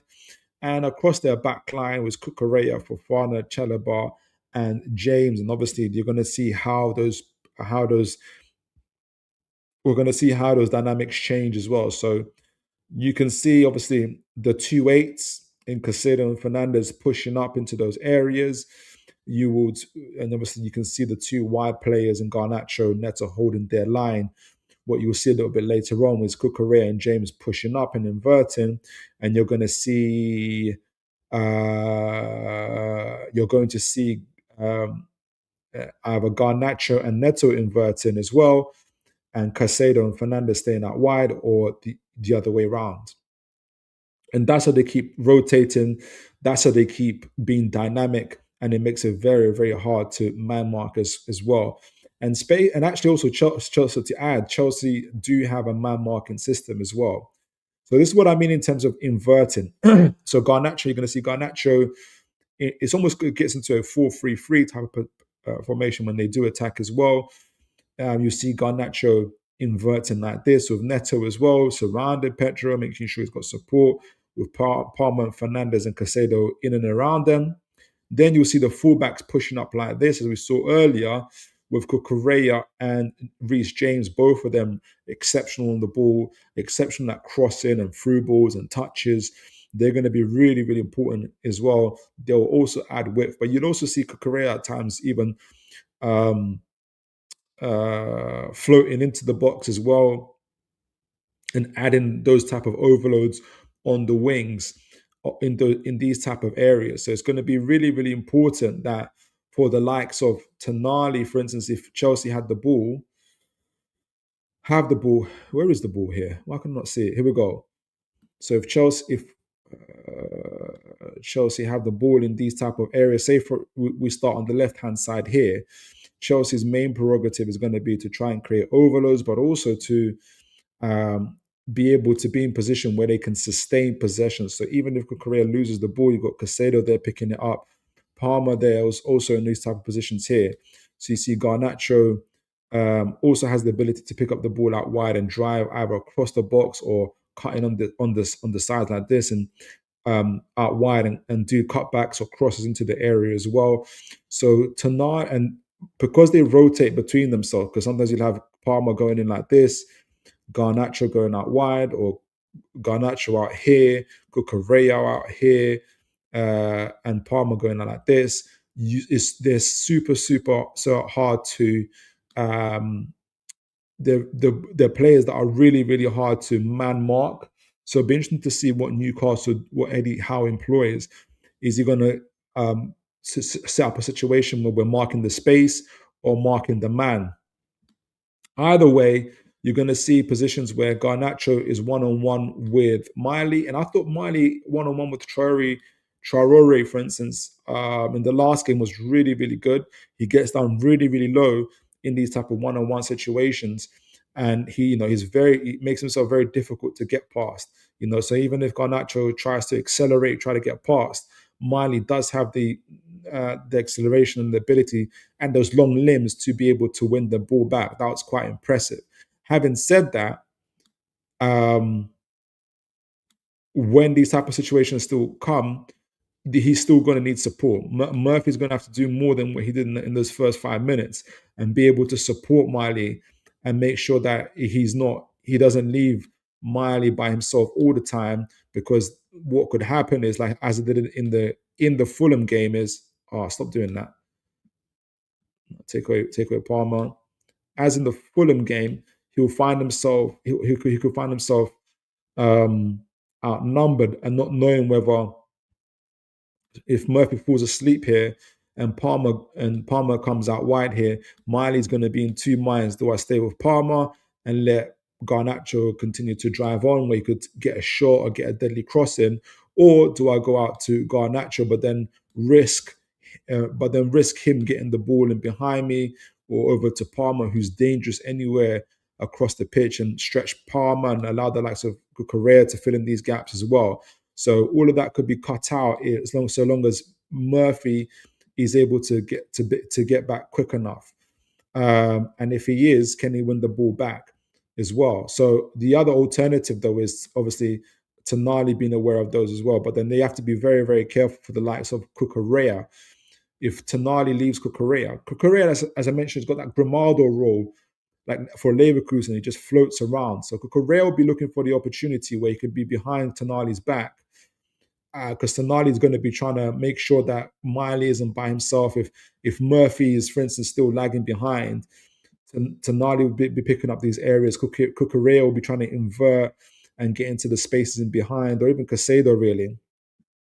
Casado will stay out here to make sure that he's screening his back line. But you will see Cucurella floating in and trying to get into these areas. So the likes of Bruno, Tonali, Malik Chow are all going to have to be very, very awake as well. Obviously, making sure that we're looking after the likes of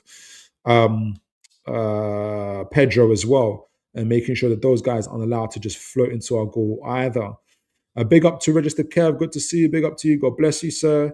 Aaron's here. Agree with that team completely. Hopefully, Hall is fit for Saturday. Yes, absolutely. Absolutely. Aaron says, I wouldn't be surprised, excuse me, if Pope does come in, though, if he's available. That's a possibility, though. I don't think, for me so far, Ramsdale hasn't done anything outstandingly bad. And they're both very average at shot stopping. For the FB ref even data backs that up. And if that's the case, Ramsdale's ability on the ball is what kind of gives him the edge over Pope at the moment for me. Aaron says, I'm thinking of if Eddie employs a 5-3-2 because to provide that additional protection on the wings during that game against Fulham, Miley doesn't get covered by Murphy, which led to the first goal. That's true.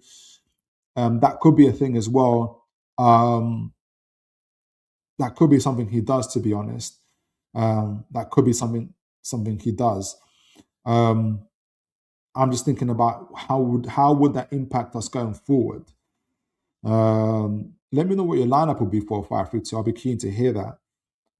So on those flanks and those areas would be absolutely key. And like Aaron did say, obviously, if you have a 5-3-2, you cut that out. And actually, Chelsea have really struggled against 5-3-2 formations so far. Do we even have enough defenders to have a 5-3-2? I wonder. Do we have enough? I'm not sure we do. We'll have to bring back Lascelles at this stage. So just by default, how might have to just keep them. So these type of, like I said, these were the areas where Tonali, and Bruno and others would be very, very key, and also be ready for the transitions when we can get them. And like I said, behind this, these flanks become very, very desirable. And when you've got the likes of Wissa, who is able to run across, take up positions at any of these areas and be dangerous, it's super, super important. And this is the part where I don't think Murphy's that good at attacking these areas. That's why I would want Elanga, but Elanga hasn't done enough for me to be able to do this. And the same thing with Barnes. If Barnes is running into this space, I think Chalobah is comfortable as opposed to Gordon. As opposed to Gordon. Um, mm, and I think Eddie Howe will be thinking about that, in all honesty, as well. So it'll be the same thing on the other side as well. Reece James, who's absolutely phenomenal. Either he whips these type of balls in from this area here. Oh, come on, behave yourself. You know, these type of balls absolutely gets absolutely phenomenal at these. Oh, come on, behave, behave, behave, behave, behave. Okay, start again.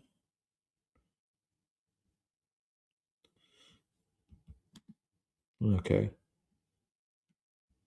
Why is it not working for me?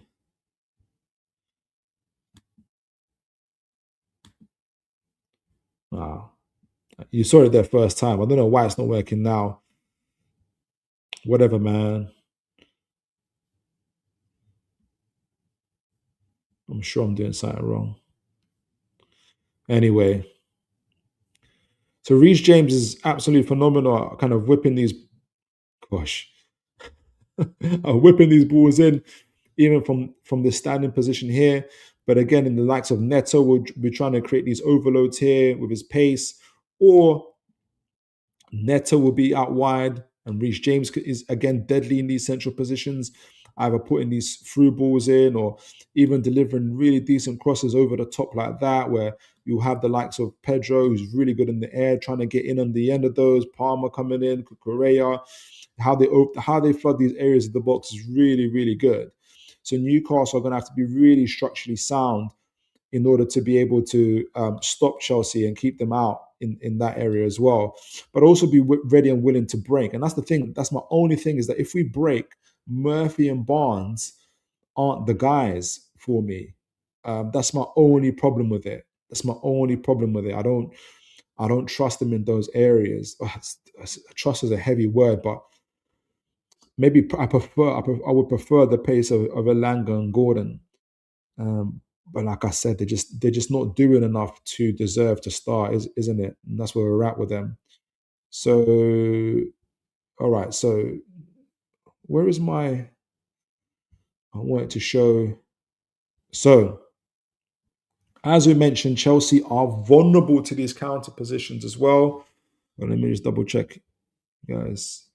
Aaron says, I think Lascelles might be available. I wouldn't be surprised if he goes to that formation, but I hope it's that team. Okay, yeah.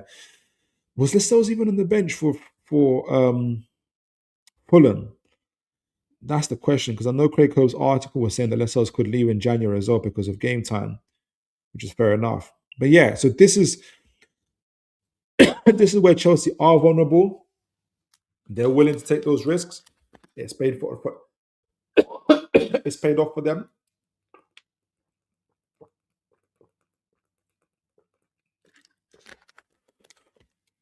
Where they've literally got um, 5 players attacking at one time, 5 players defending, three almost like in the mid block. But you're going to see Palmer and Fernandez in these kind of in these roles being very creative, but also joining where they can.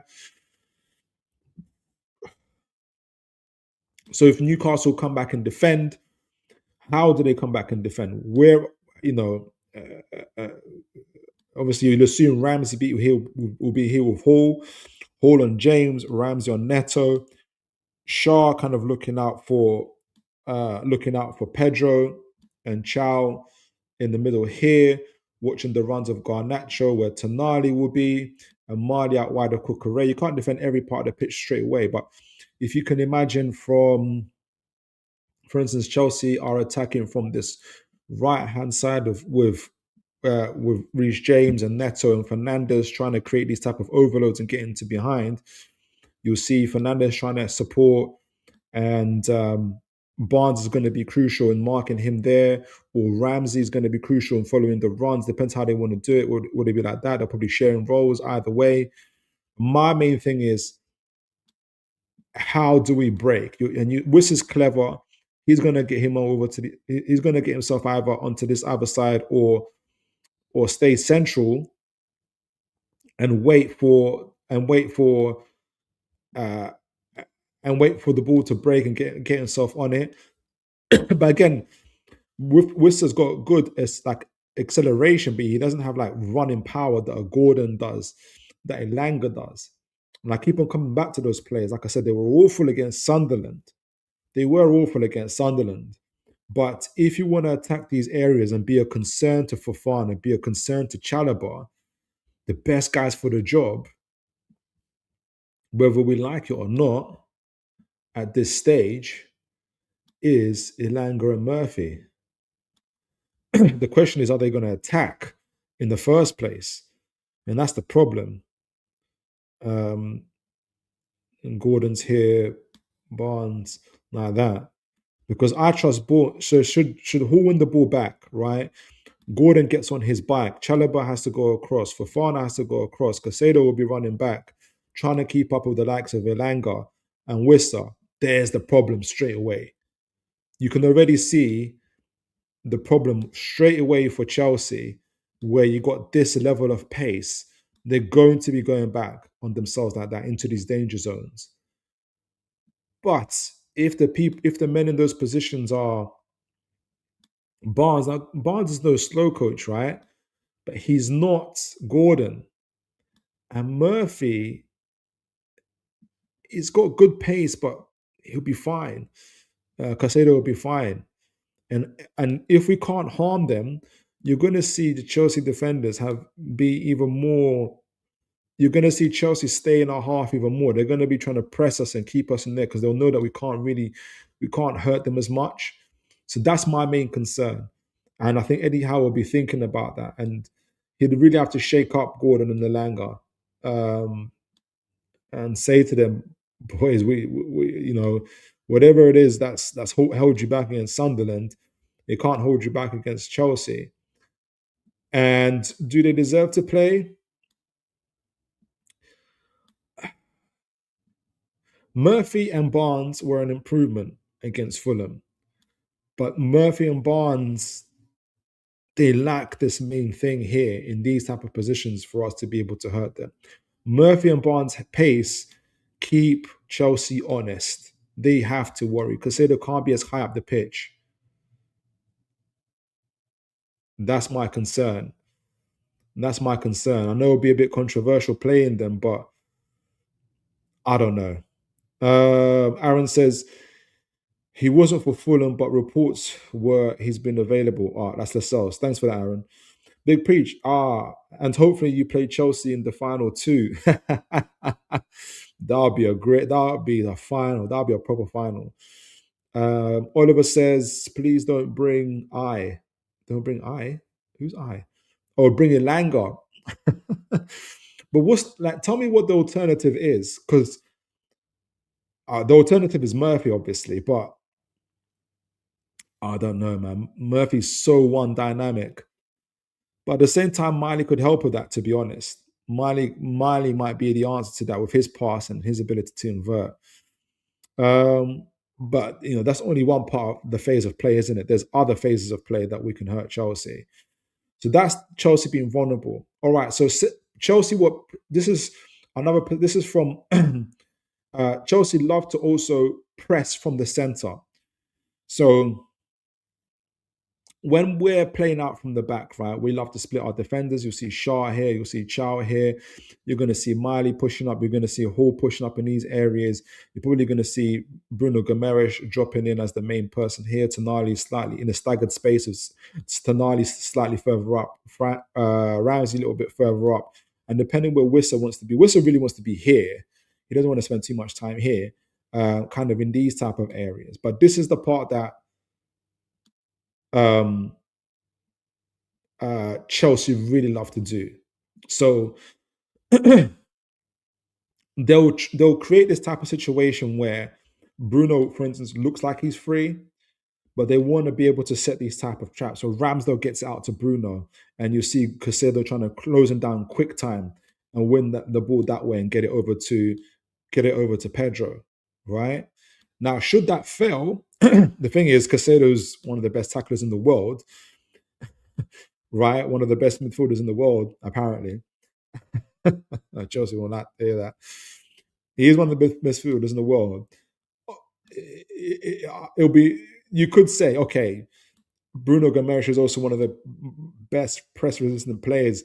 And if he manages to turn Casado, it's a big old gap between then, and you can see Wissa getting into these type of areas, Murphy getting into these areas, and Barnes, for instance, they're all off. Again, I say who's better in those situations? Is it Gordon and Langer, or is it Barnes and Murphy? I think it's Gordon and Langer, in my opinion. So that's the trade-off. But the problem is Casado. It's not just any other midfielder. It's Casado, and Chelsea are set up for these type of situations to win the ball back.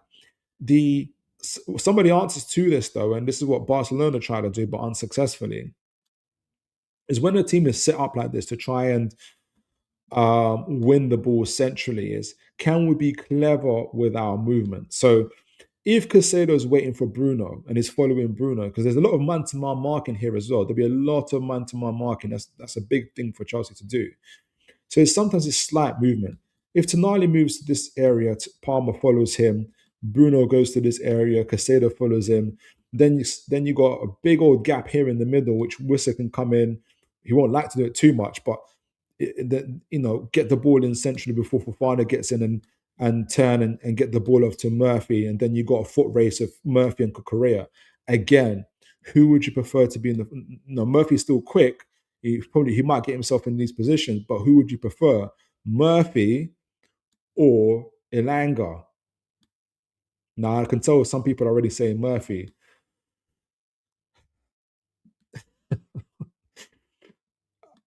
Langer's definitely getting to the goalkeeper, right? But anyway, that's all I'm gonna say. It's going to be really intriguing who Eddie Howe picks. But again, it goes down to movement. Can Newcastle can Guimaraes be smart in his thinking? For instance, would Fernandes be the weak link in this area? So, for instance, Bruno moves himself over to here, moves Casado out the way a little bit.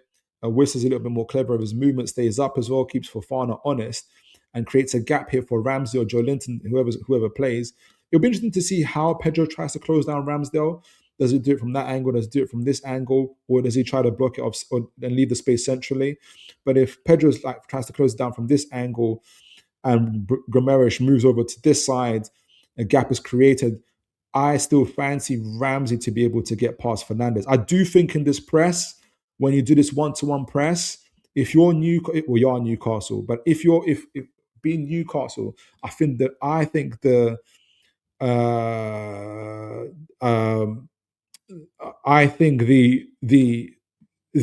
weak point in this press is Enzo Fernandez. I think the weak point in this press is Enzo Fernandez. So it would be really interesting to see who plays in this left 8 position. Now, Joelinton can do it, right?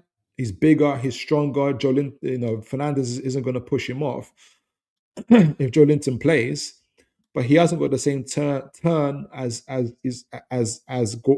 Ramsey, and the same half turn as Ramsey either, to set off these type of attacks as well. So, but he has got the physicality not only to turn Fernandes, but drive of the ball forward. He doesn't have to just turn; he can drive the ball forward, allowing the likes of Barnes and Wissa to get up to the other end. So, kind of looking like this. So he can drive with the ball and create these type of scenarios where it's not just a one-on-one from a long pass, but it's at least three Newcastle moving up the pitch at pace, and you got the choice of kind of where you want to be. Wissa, be clever with the movement as well. So these type of areas. So there is the ability to do that for Newcastle, but Chelsea will be looking to try and set these traps as well.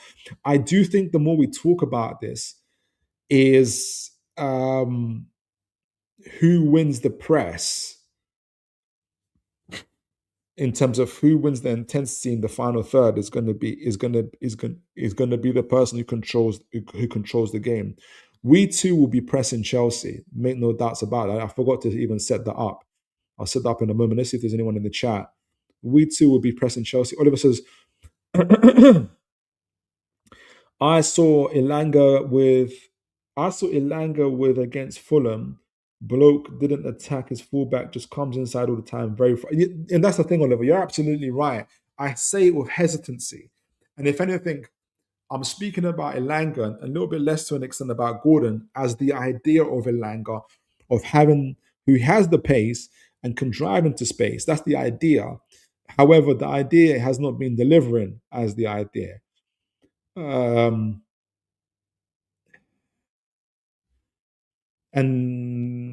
that's where the problem is for us at the moment. Big up to my man Binoy.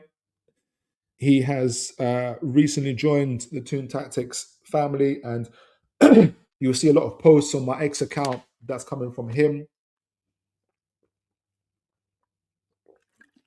So do make him welcome, folks. Big up to you, Binoy, and God bless. All right, so you're going to see.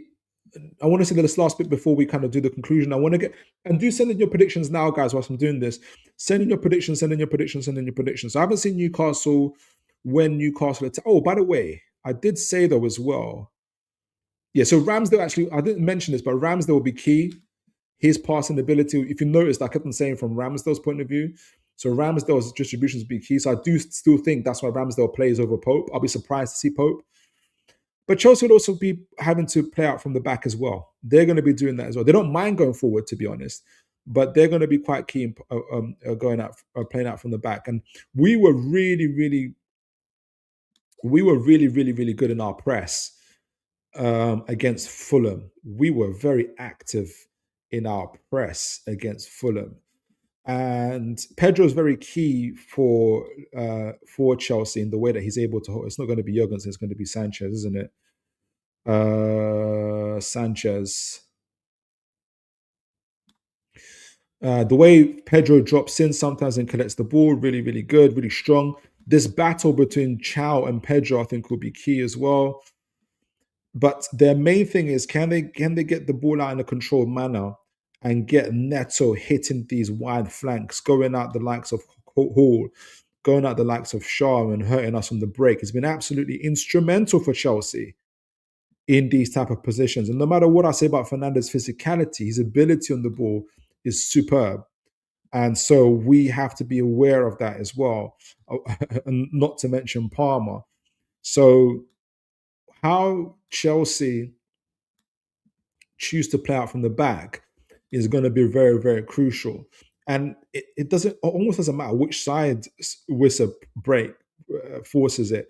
Maybe if we force it onto Chalobah has less ability. So I can see Wissa doing these curve runs and preventing Fofana getting on it. In those cases, it's going to be either Fernandes, maybe Palmer, though Palmer wouldn't want to do this, but Fernandes and Caicedo dropping in to try and win the ball back. So it'll be probably Bruno in these situations. And Ramsey's really good at this, but this is where you do want either Joe Linton, even the Willock, to be honest, in these type of situations and winning the ball back. Sanchez isn't going to want to give it to Fernandes in these situations. He probably is going to want to give it to Caicedo if he could, or Palmer if he can win ball. But Chelsea will be trying to create spaces of their own, and Caicedo will be trying to lead Guimaraes astray. Fernandes will be trying to lead Joe Linton astray and create these type of gaps again in the middle where either Palmer or Pedro will be dropping in. Maybe Palmer will be dropping in to try and collect the ball. Who's going to follow him? Is it going to be Shaw or Chow? Probably Shaw. But, Palmer's going to turn him. And that's going to be the problem. Palmer's going to turn, it will turn Shaw. Like, no problem. And then you're going to create these type of almost like one-on-one situations between Chow and Pedro, or Chow and then you're gonna get Neto breaking in as well, maybe making these inside runs against Hall. And so this is going to be really, really crucial. Who how do we end up kind of defending from these set pieces and kind of preventing these type of situations? Maybe keep Shaw where he is, as we always do, in these type of situations. So even if it's Palmer, do we say maybe Barnes works across like this, so we can get Barnes on Fernandez, and Joe Linton on Palmer, and Wissa blocks the way to blocks the way to Fofana, so the ball goes out to Chalobah, and you get these type of situations. But again, we're vulnerable to these type of attacks if we're not careful. So it'll be really interesting to see how we do our press. I do think the weak link when it comes to the press is going to be Shaw. So that's going to be interesting. Unless you get the likes of either Tonali dropping in to protect the back three, with Tonali and with Chow and Hall going out. So what you might get then is Shaw being able to press like this, or Joe Linton staying here with Fernandez and Shaw being able to stay on Palmer. So maybe a better take that way. So even if Palmer does turn Shaw, Chow and Pedro one-on-one, Neto and Tonali one-on-one, yeah, I fancy that, no problem. So I can live with this. I can live with this in one situations. I think Shaw maybe would have to be the more proactive defender, but we still risk it. He has to be able to get Palmer. And if he gets a yellow card, we're in trouble. And then you also get Garnacho on his bike as well. And Miley's going to have to think about how he presses it. Cucurella is going to try and get Miley into these type of dark corners here. Are you going to follow me and let Garnacho go, or are you going to stay with Garnacho and allow me to drop in, and the ball goes out wide to me, and it's a problem in the first place? In which case, Bruno then is outnumbered in these type of areas. Like, how is he going to work it? So it's going to be really, really key to see what we do. But if we get the press right, we can really, really win the game. Okay, guys. So I've shown, we've talked about Chelsea in possession, pressing, their formation, their tactics. We've talked about how their data and their metrics line up to us. So far this season, they are the better structured team offensively, even though defensively they've got better goals conceded than we do. They do concede more chances than we do. And it's partly because of their high risk style of play, but it's been paying off for them. They've got the goals and the metrics to show that they're good at what they do. So it's going to be very crucial what Newcastle do. Newcastle been very, very consistent in our metrics, and have been unlucky defensively. We've been underperforming in terms of the goals. Goals. We've been performing well in terms of reducing the chances created, but teams have been overperforming against us so far. And that's been the cause of our problems. And Chelsea are really good at creating quality chances. Even just talking to you guys, send in your predictions, because I'm just thinking about the quality of Chelsea and what they're able to do with the pace and technical ability that they have.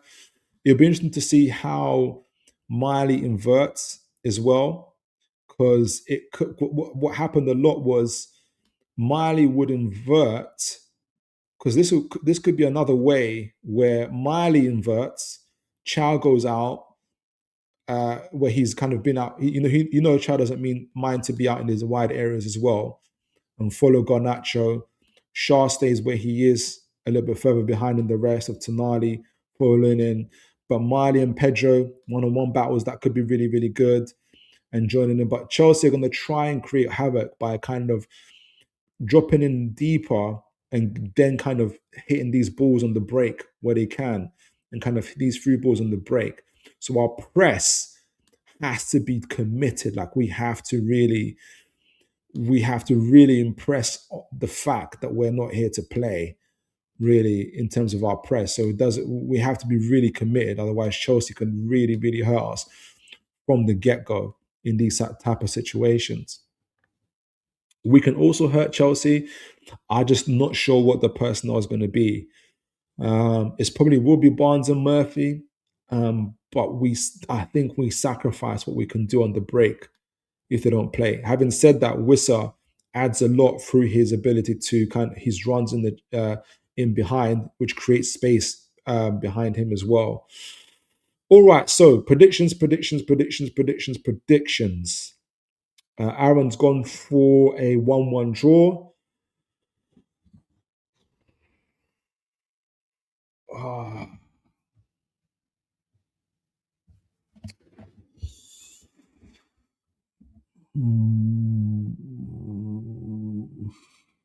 can we do it, man?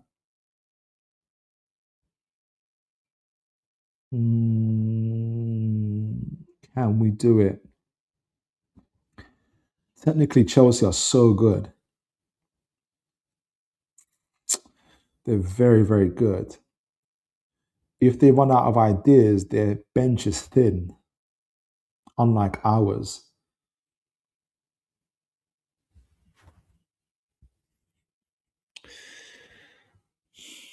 I'm going to take a leap of faith. I'm going to go for a 2-1 victory to Newcastle United. I'm going to go for a 2-1 victory to Newcastle United. For those of you that sent your predictions, thank you as always. So, guys, we did a scouting profile for Maghnes, Ackliouche, and Lamine Camara from Monaco. And asked you guys who would you want to choose. For me, it's Magnus Ackliouche. The scenario was if we could only pick one for the January transfer window, I think Magnus would be a fantastic addition, but so would Lamine, to be honest. It would be really, really tight. They're really, really good players. Monaco is a good team. And then we did a match review of the Fulham game where I think we deserved to go through, but some flaws continue to occur. Even though Fulham's XG was like 40, 0.4, and they didn't get a shot in our box after the 19th minute. They still managed to get a goal, and that's the annoying part about what's happening for us at the moment. But I am, we got through, and that was important. And then now we just finished the match preview for the Chelsea game. Went through the data, how we match up. Chelsea have some really, really impressive stats. They're overperforming quite significantly defensively, and teams just haven't been capitalizing. I know that Eddie Howe can come up with a setup to allow Newcastle to exploit the vulnerabilities of Chelsea. The main thing for me is, can the players deliver? Can the players execute it? Can the Fulham game, the momentum from the Fulham game, be carried into Chelsea and allow us to do that? I'm betting that it can and it will, and I'm betting that we can have the same scoreline as we did last season, and I think we can beat them 2-1. But as always, guys, you've been phenomenal in the chats as well as throughout the show, staying with me. And hopefully we'll get this win over the line and keep ourselves in the Champions League conversation. That'll be absolutely crucial. But as always, folks, make sure you look after each other. Take care, and God bless you all, folks. Take care.